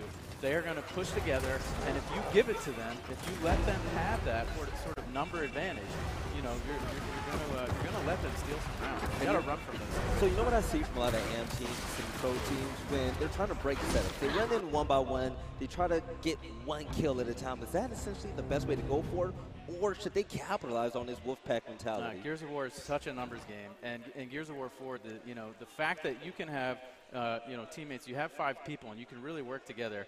Of course, there's going to be those chances that you got to fight that 1v1 and try and for the bread and take the hill, or force a decap or something like that. But as we talk about the shotgun and pistol players and how to be an all-around player in Gears 4, I think in this game the roles start to diminish a little bit. Yeah, you have a role coming out of spawn, right? You got your support player off the bat. You got your man that wants to up A everything and get into the smoke fest. But everybody needs to pull out their pistol and shoot for each other. If you can land, if you can brick somebody with an Asher, but you have that one player that's dumping a full clip of pistol ammo, you're going to get that down, and that's going to make the difference of a teammate that has a team that has 2 Nashers. If you have a 2v2 and a man has a pistol and an Asher, to me that team's going to win out. That's ideal. 2v2 Nashers. Of course, you got to switch over, but that's something that you could do in the Wolfpack, and sort of that 4th man or that back man, have the support weapon out and then flip to it. Yeah, that's something I've always said, even dating back to Gears 2, Gears 3.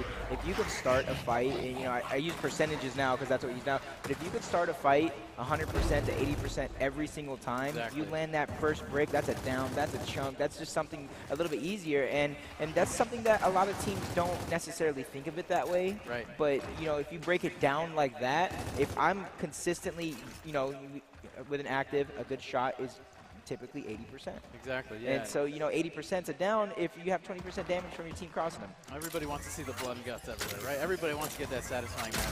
But you got to play for each other. You really got to work together, and the numbers don't lie, man. If you have that support fire coming out in a shotgun fight, you're likely going to win that. One thing that a lot of people don't talk about, a lot of teams don't, execute well. So if we look at this right now, the B hill, the bowl, I mean, it's pretty hard to capture. If you're having trouble taking that over, what about the double hill setup, double home hill setup? Like, what about strats like that? Is that vital in games like this when you're having trouble breaking hills? I think you need to have a home strat in your playbook. I think it's critical that even knowing when to adapt, when to throw it in. And a lot of times, when I was competing on the circuit, we would sort of already identify the rounds that we were going to throw a trick strat in, just so everybody was on the same page. So the comms were clean during that, like round 3. Say, hey, round 2 and round 5, we're going to play for homes. And what we're going to do on those rounds is have a dedicated strat where we're pushing for their homes. We can throw smoke screens and pretend like we're doing the base. But even if that, you can play for homes and then completely move your team to the neutral hill. And that's a lot of the things about home. Yeah, you play for homes initially, you draw their resources back home to defend it, then you leave and you go play for the normal A and B setup. And you can do that a lot. Most of these maps, you can literally work that into your base strat. You're such a nerd. Absolute nerd out. I remember back at Gears of War 3, I remember standing behind the Raw Talent Huddle. You had your iPad out, drawing up all the strats. Exactly what he said. Round 1, 2, 3, 4. The first 4 rounds, you already had them planned out. Overall Spawn did that before the first ever Gears did. I'll never forget. I went to my first LAN ever. We was running like a subway or something. My first time in like New York.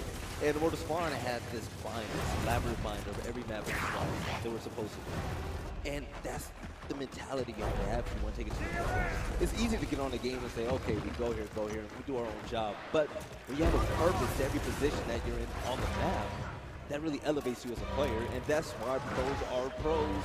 And, amps have a hard time keeping up with it because they don't see what it takes to actually really think and break down the game when it comes to that.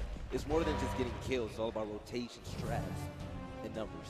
And when it comes down to watching a lot of your game film from scrims and from actually competing, you need to Also take notice of a lot of the positionings for the top section of the map. It's actually very helpful if you're scrimming a game and you have somebody that's spectating for your team that might also be capturing what's going on just the overhead map. So that way you can always see your opponents and usually just dictate what their habits are rather than watching individual play styles. You can see the entire picture being painted right in front of you. And more times than not, you see players take the same routes time and time again. Even if it's individual to that certain player taking a certain route, you're going to see the pattern. You're going to see stuff. So whether you hope, like you said, overhead map, maybe a ghost cam view, something like that to capture, these patterns and things like that. That could be a big help for teams because you'll know at these 180 rounds where you got to make those quick moves. Oh, okay, I know where they're going to be. I know where they're going to come from. This is one thing I want to point out. So Aspire just lost that round. Ghost is winning now. When Aspire lost, the first person to get up and talk trash was Blast. So if you're losing, you're getting up, and you're still hyped, and you're still in the game, that says a lot to you. You didn't give up. Huge, man. You didn't give up. You didn't blame your teammates for the round. You're not sad about the round. You still believe you're better than these guys. You can't be scared of them. You can't. That's why I love Gears of War, man. The hype in the game of Mortal Spawn, I mean, it's second to none. Not to interrupt you, but Godplays almost just killed himself standing in an instance. Then he comes back, gets the kill on Identity, and makes Speedy kill himself. Oh my God, Godplays making a God play. That was cute. Saving that one. Saving that one for 2 events. And he actually doubles back into the barn, and he picked up that remaining boom shot, firing it into the home hill to try and get the kill, but he actually threw it into the smoke now with the nade as well. He's not picking up any kills, but at least spreading members of Ghost out a little bit. I want to know what the boom hit percentage is at this tournament alone, on stream. What is the percentage of kills versus boom fire? I can tell you in this matchup right here, it's like 5.6% of boom shots hit. I've probably seen 2 boom shot kills in about 20 minutes. They need to stop dropping that on the map. Where's the drop shot at? This is like my favorite weapon. Seeing so many of these teams picking up the boom shot and then shooting that first shot right away, a lot of teams actually try to do something a little bit differently. Winning that first fight and getting the boom shot, you'll see a lot of teams back up instead and wait for the second wave of your opponents to come in to actually utilize it to keep them further out of the game. Yeah, because when you have the boom shot, other teams fear you. When you get the boom shot, you're actually able to recollect as a team, regroup, and make a particular push because you're able to now because you have the best weapon in the game. And I feel like a lot of top teams capitalize on it, and a lot of other teams, they still need to learn to do that because once you grab it, it's kind of like another strat you can do on top of that. You almost have like this area around you where you are controlling that whole region. And if you position that boom player in certain areas of the map, you're gaining map control. So it's not that you just want to grab it and grab 2 kills like, hey, I got 2 kills with the boom, I did my job. No, that's a positioning weapon. You really want to use that. And remember, as soon as you pick it up, you got the boom timer clicking. If you're able to control that boom and set up for the next boom with it as well, like it's such a utility weapon in addition to, its raw power. If you're able to actually have control of a boom shot on a map, like Reclaim, for example, like you said, you have such an area that you're controlling of the map. If you have the top side, if you have a higher level than your opponent and you're holding that boom shot, there's a lot of people that forget you can hit angles, above people's heads where they're in cover, and the splash damage will still take them out. So even when you think you're safe, you're really not sometimes. There we go, 2 kills straight up for Ghost Gaming. They're 4-2 right now against Aspire. I mean, this is good for them because now they know, okay, we have a lead against this team. We can kill some of the momentum. This is where Ghost Gaming really cannot afford to let go of the gas. And we saw yesterday with Fable, had a convincing lead on Ghost Gaming, and Ghost came back, 4 or 5 rounds in a row, was able to seal the deal there. So they're definitely comfortable on the claims. I know it wasn't a smooth day for them. I know it wasn't how they wanted to, come out against Fable, but at the end of the day, they got the W. And today's Saturday, man, they got to focus up.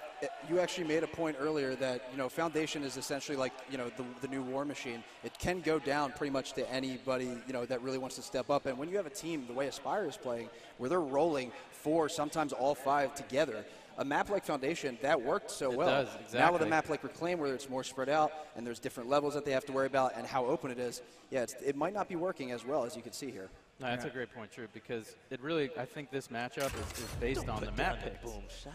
And this is, to me, this is Aspire putting down the boom because they need to force the fight on a map like this. You got to understand that, well, of course, but if they're going to beat Ghost Gaming on Reclaim, a team that has been practiced in season on a strategic map like this, they need to get into shotgun fights and fight them. So it's a coin flip, you know, but that's what they have to do to take this match. I mean, but putting a boom shot there, though, like, look at the score, 4-2 into the half, so you weren't necessarily winning that fight. That's right.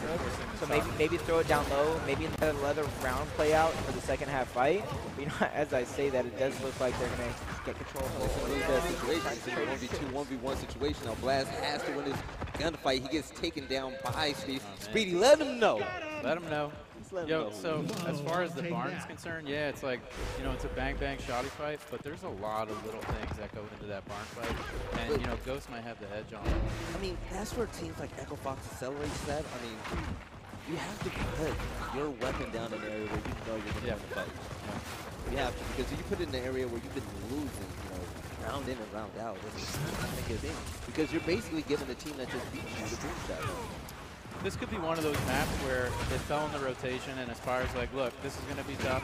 You know, we want to take them to tiebreaker. And this happens a lot, too, in the map picks and bans. They might not be as practiced on all these maps.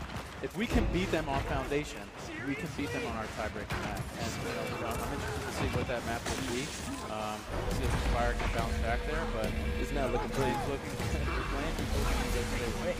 It's kind of what I said, you know, maybe Ghost Gaming was just kind of sleeping on this team. Maybe they weren't awake in map number 1, but gosh, it was a double kill right there. He's finally taken out by Rushies, but, you know, that typically happens, you know, like we saw it in Mexico, Echofox versus Dronin, we saw it in Dallas teams, and it's just a trend here in Gears of War, you know, and maybe all of esports where if you're just a high-ranking team, you go against a team that no one really even respects or think will even get to where you are, you know, you typically lose that first map, but then map number 2, you're like, okay, now we got to try, now we got to play harder, and things like that tend to happen. Spire getting used to the spotlight. See coming up next, Task Force versus Spire. They're going to be rolling into their next match here on the main stage. So we'll see you know, what type of momentum they can bring into that clash of Demo, Bounce, and Godplay's former teammates. I mean, Spire, they have a great chance to still be top 2 in this poll, even if they lose this game against Ghost Gaming. I feel like they have a great matchup against Faber. I mean, Faber brings different dynamic to the game, but their play style, they match up well. This Task Force squad, they're down 0-2 right now. Last time I checked, and they're fighting an uphill battle, and look what Aspire showing us right now. I mean, I'll be worried. I hear you. They're playing with confidence, and you know, it goes in their favor sometimes. They have nothing to lose. Go out there and play, see how far I can take it. I'm honestly surprised this round is going as late as it is rather than being a trip cap, just because you mentioned earlier, Aspire, they were losing by a couple of rounds, and they decide that they're going to put a boom shot down and give Ghost Gaming an opportunity to just further take further domination of this game. And as you can see, they never even touched it. They put it at the bowl where, like I was saying earlier, if you lose that fight, you're losing such a crucial part of the map. That power weapon, that positioning, you're essentially giving up the entire round. If you guys want to learn how to up your power weapon game, watch Speedy. He is my favorite power weapon player, like breaking into Gears 4. He is so smart with these weapons, and like I mentioned, the utility factor of those weapons, he really does a great job of conserving like his ammo and using it in a really smart way. PR, from what we see from Blast right now, yelling at Speedy. Is that something you want to do? No, and you never Especially when want you to lose play in like 2-6. Speedy. Even kind of like Rushy's the same like that. All that's going to do is anger them. It's going to make them play smarter. It's going to make them play to not only beat you but embarrass you. Yeah, the combined 59 kills between Speedy and Reggie. I mean, you gotta have some type of respect for this dude. They've been doing it ever since, you know, season 1 when Speedy got first picked up in Atlantic City. You know, I remember watching them go up against Echofox for top 4, I believe it was. Rushies was in their spawn. Echofox's spawn, putting players like Crushmo and Kyle on swords. So, you know, that's something we typically see him do, and it actually was on Reclaimed as well. So, you know, Speedy as well, always getting people on swords. I was listening to their play against Demo King. He's like, swords everywhere.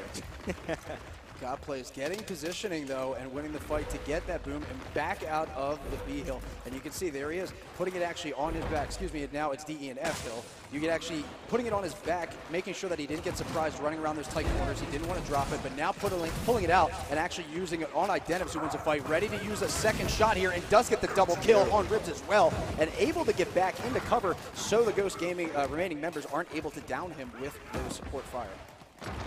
Yep, and you see Boom Shot was picked up by Godplays. Roughly soon, I do believe instants are going to spawn up again.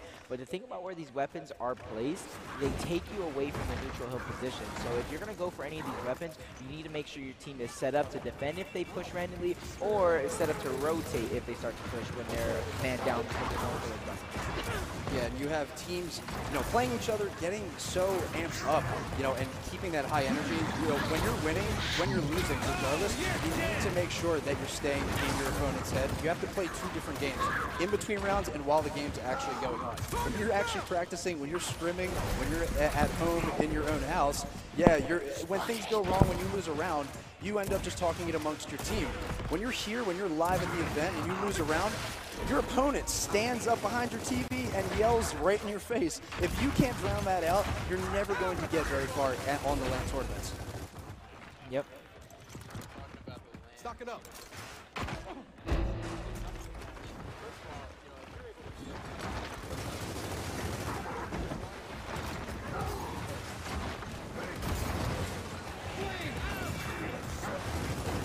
Set up that way and really know exactly how you're going to be seated, and get the high fives out of the way, get the how we're going to do the fist bumps, and make sure you're comfortable with one another. Right. But the next thing to focus on at a live tournament is the trash talking between rounds and the composure and the technicalities. There's such a different experience, and you need to experience it live. You need to get you need to get out here and sort of get acclimated to that environment. It's the most passionate esports experience that you can have, and you can just see what's happening right now. I'm gonna hear it. Okay, I'm just gonna say it now. Okay, I've competed for a while. If you lose a map 2-7, you don't pop off. You sit down, humble yourself. Yeah, but the thing is, that is part of it. Drives them. It's a next level thing that they're doing right now. It's keeping the momentum, keeping the energy, because when you're winning rounds and when you're winning gunfights, your blood is flowing, right? It's satisfying, you're hype, your team is doing really, really well. Yes. If you lose and you can keep that momentum and you can keep that energy, it's going to help you. It's the moment where you start to lose and you fall into the slumps and you're losing rounds, and that's where you're like, how do we bounce back from this? That is just a strategic way to stay hype and try and take it into the tiebreaker. That's a good point, because if you have a lot of new teams that are coming and they're they don't have a good chemistry and they're not used to playing with each other, or they're not used to playing together in person, you might start off good and things might be going well, and then all of a sudden, once you start losing rounds, somebody might, instead of going, oh, there's a guy rotating over to A, yes, I'm dead. That's his call. Yeah, people just start getting quiet. You can't get into your own head. You have to stay ready in the moment and keep playing the game. For a resume in Gears of War, trash talk is a legitimate requirement. You got to have somebody on the team that can get in your opponent's head, because it's a momentum thing. That's how we won games back in the day. You win, it wins you rounds sometimes. We won maps because of that. Yeah. When my teammates talking trash, that hypes me up. Even if I'm just sitting there quiet, you know what I mean? Even gotta have somebody. I did the trolley trash talk when I played, but I'm just sitting there quiet sometimes, letting somebody else trash talk. I'm just like, with a smile. So with Ghost Gaming winning map 2, the maps are tied now at 1-1. We're going to go to the tiebreaker map. Do your predictions still stand? I want to know what map it is, and that's really going to dictate it for me. If we see a close quarter, let's talk about Lift. I know both these teams will really, really like Lift, but to me, that can give Aspire a chance here, depending on how they play maintenance and that gunfight. If we play on Forge Blitz, for example, that's Ghost. I believe we're going to Forge Blitz. All right. Because when you look at Forge Blitz, the thing that's really going to matter is that you got to look for Speedy and Reggie's up top of control room. Yeah. Because those guys, the best slaying duo in the game. Man. Exactly. I feel like that's their best area anywhere in any game, because they play together. So you're going to have to see Aspire send 2 of their best slayers against 2 of the other best slayers in the game. And I feel like that's going to actually choose who's going to win that game. Yeah, Forge Blitz is definitely a really, really interesting map in the way that it's broken down. And you have this top control room that you want to play for, and it gives vision on the map. You have the furnace button, but we've seen it time and time again. This is the 3rd event that you're going to see this duo, Rushy and Speedy, sort of dominate up there. It's so difficult. What I'd like to see out of Aspire is maybe send 3 people up there, design a strat where you can focus on the control room, put numbers in your advantage to eliminate those guys, and then focus on the rest of the round. That's something that you really need to do to weigh the scale in your favor to kick off the initials. So PR on Aspire, who do you want to see step it up to actually make this game fall in their favor. For Aspire, you got to keep going what's been working for them. God plays and blast. That duo that's beginning to form. Who would you send in control room against Speedy and Rushies? God plays and blast. There we go.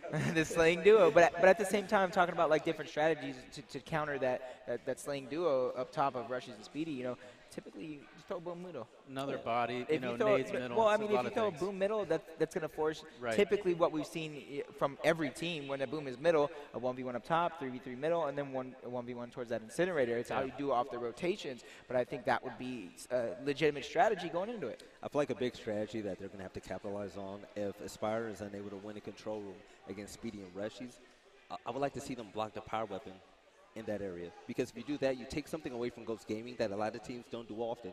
Because if Ghost Gaming actually gets a sniper or an M-bar up there, it's going to be over. So you're going to have to learn to capitalize on blocking that power weapon drop. And I feel like that will take it to the next level for Aspire.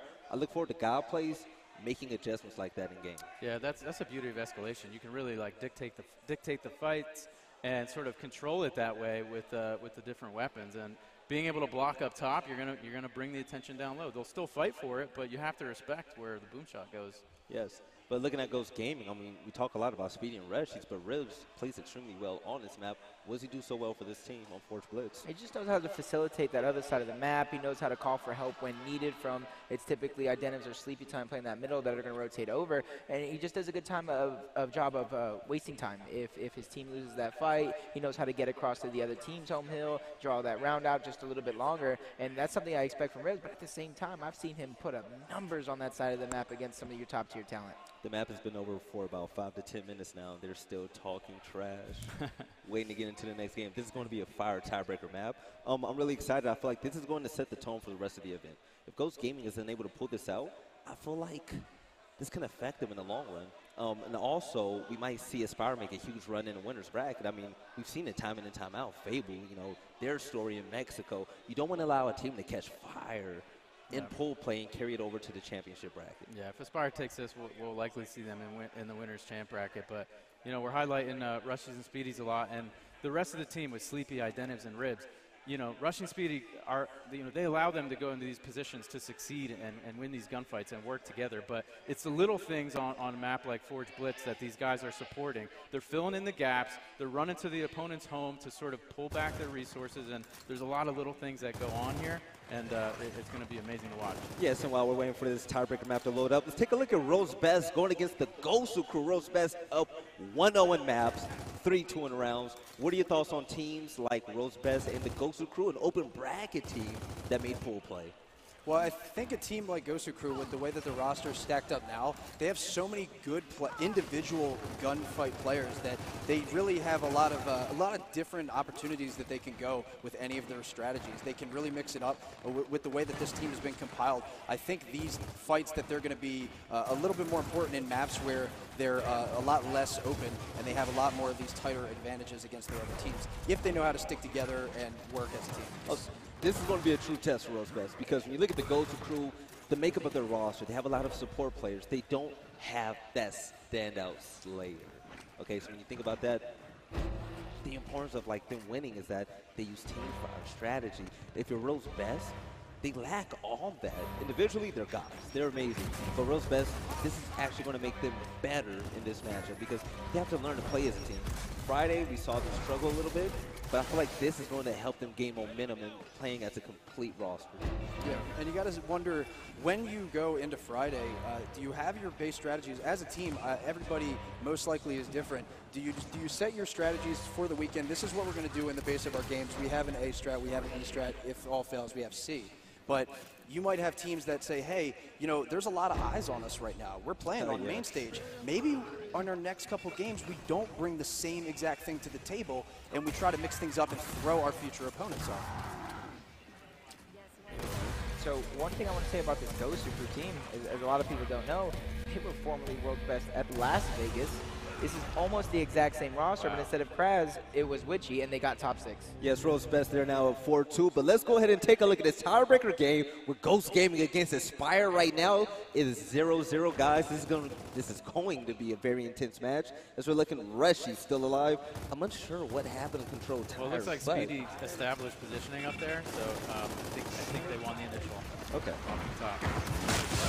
a little risky play right there. Usually you want to see the crossfire coming down, but I do kind of like the way it turned out for him right now. Maybe Speedy can, not trade with the other player. It's kind of hard to control, but Rushy is actually playing it well. He's not going in for a shot showing out. Puts full red back to him, and he actually gets the down on blast. And he's making a smart play right now, or I thought he was going to make the smart play to retreat and just let the guy live, but he got a little thirsty for that one. God Plays Rushy's ex-teammate, letting him know how it's done. I like to see this, okay? God Plays is making a statement right now, okay? He can come in here with any team and make noise. It's extremely important. That's true. You have a map, actually, though, with when Ghost is playing Aspire right now on Forge Blitz, I think. Actually, between these two teams, the preparation is going to be the most key aspect of this game, because this map has so many little things, as you said, that you have to worry about. One of them included is when you have a hill inside the incinerator, keep tabs on the timer of that button, just like you would a power weapon. You have to expect and know exactly when that's about to come up and be ready for that. Because if you're able to cap that mid-hill when it's incinerator, hit the button, you're keeping your opponents out for an additional 5 to 7 seconds, and they're not going to be able to make that push, especially if you're getting close to a trip guy. I know for a fact Fatal Strike times the Forge Blitz turns button. I think it's around a 50-second timer. I think it burns for like 20 to 30 seconds, and then the rest of the time is for the button to come up. Oh, that's a real nerd fact. That's real nerdy. I love it here. But this going on. See, this is what I like to see from Ghost Gaming, okay? This is what we spoke about, Trooper, okay? You got to get the high percentage Dancing with the kill. stars right there. But you have to get the high percentage kill. You have to go wide with your Lancer, wide with your pistol. Of course, it's not the prettiest play at the moment, but it puts you in a position to get the kill without dying. Exactly. Yeah, and they're right on those positioning that, as we saw on that last fight even, a lot of them are going wide on these fights, keeping them back up into their spawn, not letting them get into that aggressive position. You can see, though, now Ghost making everything work on that round, and now taking this first round. It's not looking good for Aspire just right away. I'm not saying they're out of it, obviously, but you needed to win, I think, this first round going into this third map after having such a big start. They don't want to have a similar collapse that Fable had against Ghost yesterday. Ghost, don't do it. Ghost is going to be known as the clutch-up team this whole event if they're going to be able to win this map, no problem. Well, as Blaze points out a lot, losing this first round isn't the worst because you get to dictate the rest of the half. And, this is Aspire's opportunity to dictate the rest of the half. And they're going to be blocking those. So that could have potentially been a Bolt Hawk for Identivs or some support weapon like that, which is pretty big. This is an open map. I understand that, but Yeah. I mean, a Botok versus an M-Bar sniper. I mean, it's kind of I got scary you. now. But again, Aspire wanting to force the fights, confident in their shotguns. If they can eliminate a support weapon that can, deduce exactly what they're doing in those shotgun fights, it does play big. Now, to me, that shows them that they're confident in this up top fight, and that's what we're going to see. There we go. God Plays takes out Rush. He's 2v1 against Speedy. They have to kill him fast and go ahead and take advantage of the map. Sleepy gets a double kill on Actives and Flash. That's what I like to see. One of the most consistent players on Ghost Gaming. One of the most consistent players in the game, you know what I'm saying? As he's consistently dropping, 25, 30, even 40 kills on teams. As you see a little bit of a sneak play coming out, like people like to call it a Mr. Krabs. If you just call the hill, you can still cap the hill. And that's exactly what they're going to do, and they're going to triple cap it right there. And let me just explain, Mr. Krabs. Was that a minute long? See? That was fast. That was actually pretty fast. But, let's explain that Mr. Krabs play, because, I've been using it a while, and some people might not know the terminology of Gears of War. Is Mr. Krabs is when you have multiple people alive and you're fighting on somewhere a hill isn't located, the other team is going to sneak around and then triple cap those hills. So when you hear somebody say like a Mr. Krabs type play, it's just sneaking that triple cap right out from under the other team. And that's what, Ghost Gaming, how educated and smart they are, and the rest of their team, being able to pick up on that, right? They lost up top that round. They lost it. God Plays had control of it, but they lost the round. And it's Sleepy happened. Exactly. Sleepy happened. That's kind of where heads up play comes. Play for the you can't let Sleepy get a double kill when you killed two of the best players on that team. Yep. And that's the beauty about Sleepy, man. I was actually talking to him this morning, as we were talking about that Fable matchup, we're talking about, speed and whatever. And I look at him, I say, but you had some triple kills. He had a smile on his face. Because not a lot of people talk about his impact in the game. You have to respect it. You have to respect it, and that's what's so great about this Ghost Gaming. They construct the initials based on their skill set, but having everybody be a complete player and step up when they need to, this team has the pieces. This is what I was worried about. Speedy gets a double kill, has an M-bar. This is not a position you want to be on if you're on Aspire. No. now. This is the one map you don't want to be playing Ghost Gaming on tiebreaker. Oh, and he hits you as soon as you're going for a sneak play like that. That's going to make it easy for a player like Rushies to clean that one up, recap the hill, and bring themselves back into the match. But, you know, for either team, once you get the numbers advantage and these rounds continue to, you know, reach, you know, round 2, 3, 4, 5, you need to start making those offensive pushes, whether you're going for a triple cap or a pressure setup. That way you can re-slay them out if need be. And you can see actually right there, Speedy had control of that M-bar up top, missed the guy that was flanking through, took out one of the members, and he met him up, coming up into that control room, lost the fight as well there. So if he was able to hit that M-bar shot, it would have changed things up. Most likely that player would have backed up and wasn't going to make that aggressive push. When you have the M-bar, you don't really have to worry about going for headshots as much. Since you have so many shots in your chamber coming out so fast, worry about body shots because you have your team right there that's only going to be able to finish in a couple more shots. That round was absolutely huge as Aspire started out behind but still won the game. They're down 1-2 on the tiebreaker map. But PR, you know a little bit about strategy on this map. Okay, so now that Ghost Gaming, you know, they won that fight pretty convincingly. I mean, do you keep things the same? Do you throw a curveball and send 3 to control tower? What do you do if you're on Aspire right now? If you're on Aspire, you got to do the like you said, you can do the trick strategy, but with instants being placed in the middle, you can't really deviate from that unless you have a super trick strat. Because once you grab those instants from the team, if you send an extra guy up top, you could throw those instants up top. We've seen Shock do things like that yesterday when he embarked from bottom to top. And we actually picked up a kill with it. And those incense can, you know, if you're able to pick them up quickly, you can throw them up here and really, you know, move some people or delay the M-bar pickup. God plays the last going against Speedy and Rushies. This fight is going to determine map control. God plays gets down, Blast gets the kill on Rushies, but Speedy finishes him off, and he gets the M-bar. Repsol is actually trying to push over and trying to catch Ribs on the rotation. He's going to be at full red, so now it's up to Ribs to try and clean that one up. He does get the down. He knows somebody else is shooting at him from behind, and Actives saving his teammate right there. They're going to threaten that home hill of Ghost Gaming. Again, doing what he can. He's going to take out one. You heard the sound coming out. They do have control of B as well. So now it's up to Ghost Gaming to make these pushes, but with Instance in the hand of, I do believe that is Flash, so it's going to be a push that is not in their favor, but they have to take it. Oh my God, man. And there you go. He's still Speedy holding down up top with that M-bar. And right after Speedy picked up the double kill to secure that M-bar, we cut over to the C hill. Ended up Speedy hitting one of the players of Aspire in the back, immediately taking cover, and then Ribs, whether it being Ribs, his veteran nature, or just the great communication by Ghost, he immediately knew he got shot with that M-bar, made that push behind cover, and just drew him out of that fight. And then they ended up keeping control of the C hill because of that. There's M-bar cleaning up the kill with the, able to get those kills from a down player. Definitely a great use of that. Again, straight up bullying in a 1v2 situation. Cog going for the domination. Again, still alive. He was able to escape. That's pretty smart. Pretty smart has to play for him. He didn't force the fight where he could have died, but instead he ran back to support his teammates at the C hill. You know, we were talking about, you know, previously after map number 1, like what's it going to take for either of these teams? And I mentioned map number 2 is going to come to that first half, right? Ghost Gaming won the first half, 4-2, and they gained the momentum. And it's carrying over into this game. You see 120 to around 190-ish. You know, Ghost Gaming is doing everything right for the most part. They just need to close it out here. Godplays is taking that move all the way down as he throws the smoke to the other side, knowing that he actually had one on the far left here to force out, but there's multiple shots coming in across here, so Godplays can pick up that kill on Rushies, making the move forward and trying to go with the shot blindly over the cover, but Ribs taking him out. It ends up getting sprayed there with the instant throw, getting taken out as well. Flash down too. These instants are all over the place, but Flash was actually using it, just hoping someone was going to push up and just detonating it, hoping that that splash damage was going to kill somebody. Speedy does still have the M-bar, and you got to assume the next respawn of the M-bar is coming up soon. So with only one hill, you know, that could be a little debate. You know, leave it up there, leave that top control, let Aspire think I'm going to get a free M-bar, and then draw them away from your home hill where they actually need to be. And C hill's still completely open right now, but there has to be an aggressive push now to the home hill of Ghost, as Aspire already knows that. They need to not worry about their home hill and just get through, take them out, send them back to the respawns here, but you can see Speedy now just holding it through the smoke, not letting them get an inch into their section of the map. You can hear now them standing out. They are ready to run away with this one.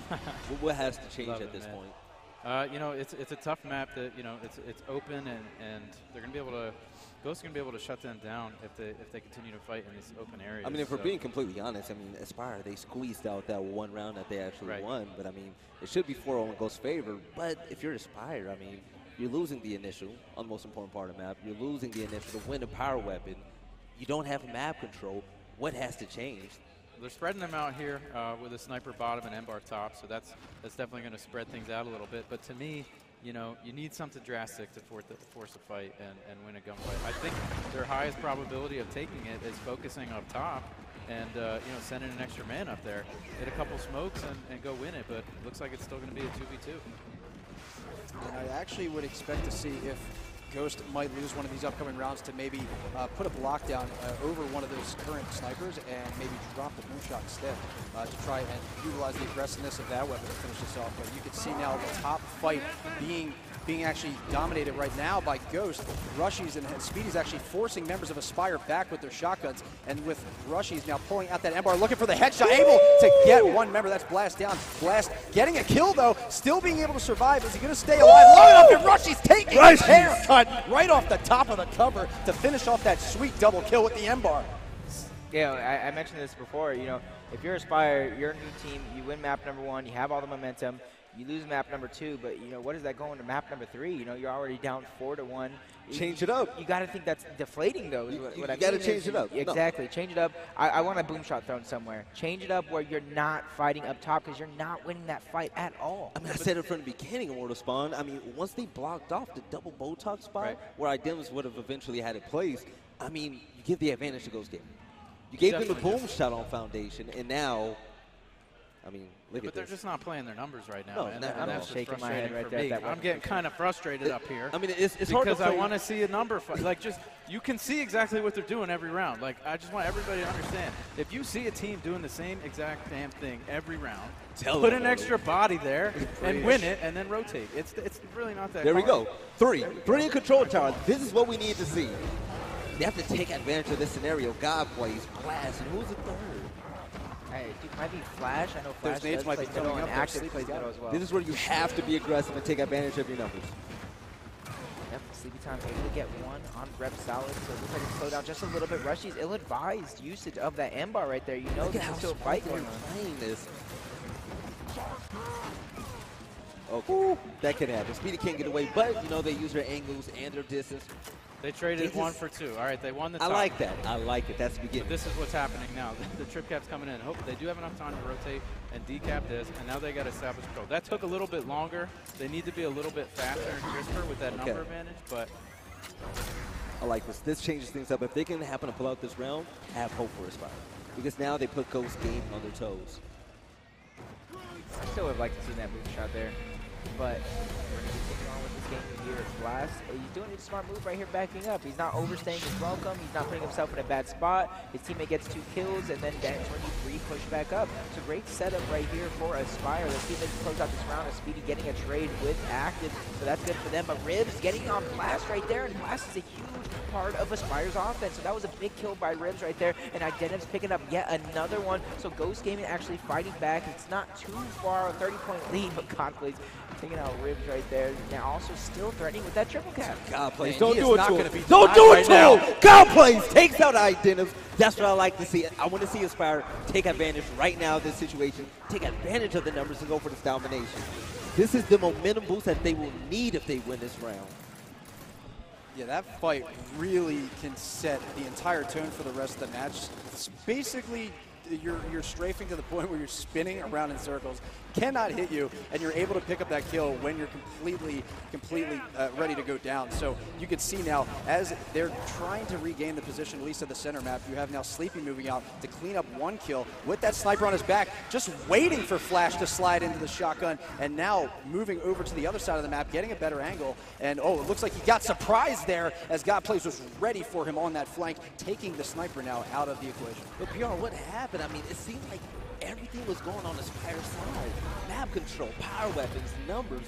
What did they have to do at that last home cap? They just need to play damage control. You have the lead. You just play for your points at that point because you got to know in your head Ghost Gaming has to make a push. So if you just set up, create some sort of a line, you know, I know there's the typical setups that normally people run. If you even do that there, then you have an opportunity to just win off points. And then you have an opportunity that even if you get slayed out for the most part, you could sneak back. You could sneak around and then get that last-second sneak cap or prolong the game that way. But they just got slayed out on the home hill. They overstayed their welcome. 20-second respawns. You know, it took a little bit long up top to establish that 3v2 win, but they did win it. They had an opportunity to win the trip cap, and you know, Ribs had a clutch-ass kill there. They definitely let it slip.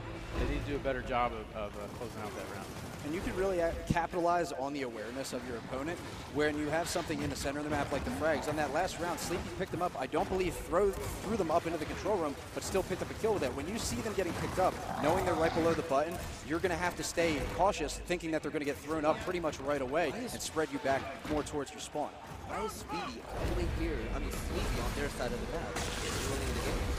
They probably have one up top. You see Speedy's there with him, with Sleepy. You know, Rushy's, I do believe, might be somewhere. But yeah, right there on the top of his head, I see his big rig Dizzy. You win that up top fight so early on, and you win that middle fight just like you saw Sleepy's and Idenevs do. You can put that pressure out, especially if Idenevs cuts towards Ribs and wins B as well. You could do almost anything you want of them. I'm kind of upset right now. So Aspire, they learned to counter Ghost Gaming at the top. But if you look at the numbers and what's happening on the map, Sleepy is straight up abusing Repsol. That can happen. If you're Repsol, you have to take a step back and say, okay, we're in the 3v2, we're winning on this. I need to back up. I need to stay alive for my teammates to go ahead and rotate down to help me out. You can't put yourself in a situation where you get naded out, Lancer down, or just chunk at any given time. You have to stay alive long enough for your team to come down and help you out. Ghost Gaming go one round away from winning tiebreaker. Yeah, I want to say this might be too late for Aspire to throw that boom shot down. Obviously, I still want to see them do it. It changes the up top fight. You see Active getting first blood on Sleepy. Rushies, I do believe, is the up top player taking out God plays, but the number's still in favor of Aspire as Blast taking out the leader of the team in Speedy, and they're going to continue to rotate their numbers around. Rips full red, but so is Active, so that might have been Rushies up top with Lancer, and that's exactly what I see right there. But the boom shot's still grabbable. I want to see them pick it up. You can't die to anybody. Get down and get revived.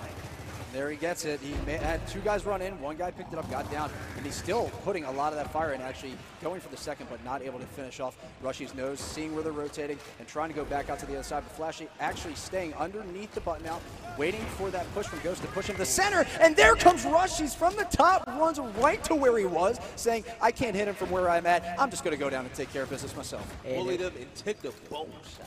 If I was franchised, you know, I would see the emote in the chat saying that can't happen. That is something 100% that cannot happen. You have the boom shot, you have a chance to bring yourself back into the game, and you just completely throw it away as Rush is picking up 2 quick kills with that boom shot.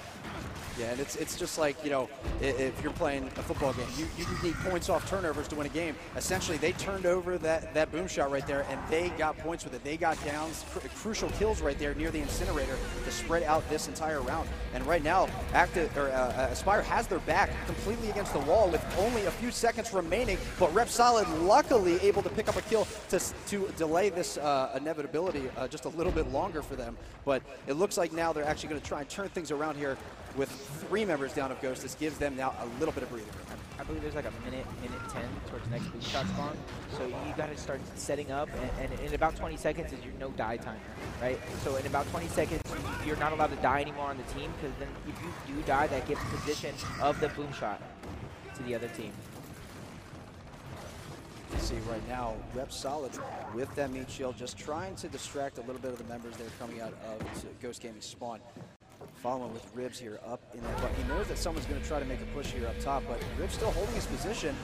Had faith in his team, knowing that there was only a couple seconds for that trip cap, but he knew that they were going to be in position to try and stop that. Only gave them a few seconds of that insane motivation there that they might have walked away with that. You can see, though, running in there, making work, and knowing what needed to be done. Now Speedy's standing there waiting. Knows there's only a few more moments until that boom's going to be up, and he picks it up, ready to go. They're already moving. And it's another interesting thing.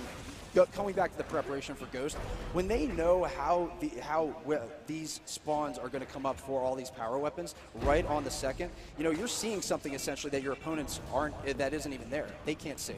You're going to move up and pick up that weapon on the first frame it comes, while your opponents that aren't keeping tabs on it are going to wait till they can actually see it on the map to make that push. So they're already 2 steps behind. Great play by God plays. He smokes out Speedy, who had the boom shot, so he can move across the map. His team rotations have to be on point right now. It's Ghost Gaming. They're going for the domination to win the second excuse me, the 7th round of the tiebreaker game, Ghost Gaming, 2-1 over Aspire. Guys, what did we see? What type of breakdown did Aspire have in this matchup? Yeah, I mean, it was pretty convincing at a Ghost Gaming. I think they're the complete package for a map like Forge Blitz because you have, you know, it plays to their skill sets so well. Sleepy is so smart about pushing or flanking and sort of looking for those opportunities. Rib sort of sees the big picture, and he's able to sort of dissect the whole thing going down. Idena is such an amazing support player and then can step up and fill in the gaps. The way that that map is laid out, they're just able to sort of, you know, put it into their benefits and their play styles. It's just such a hard map to beat them on. Well, there was a few things that happened. We saw Speedy and Rushies run rampant up top of the control room, and also we saw Sleepy completely take advantage of Rep Solid. To you, which was the bigger thing for Ghost Gaming?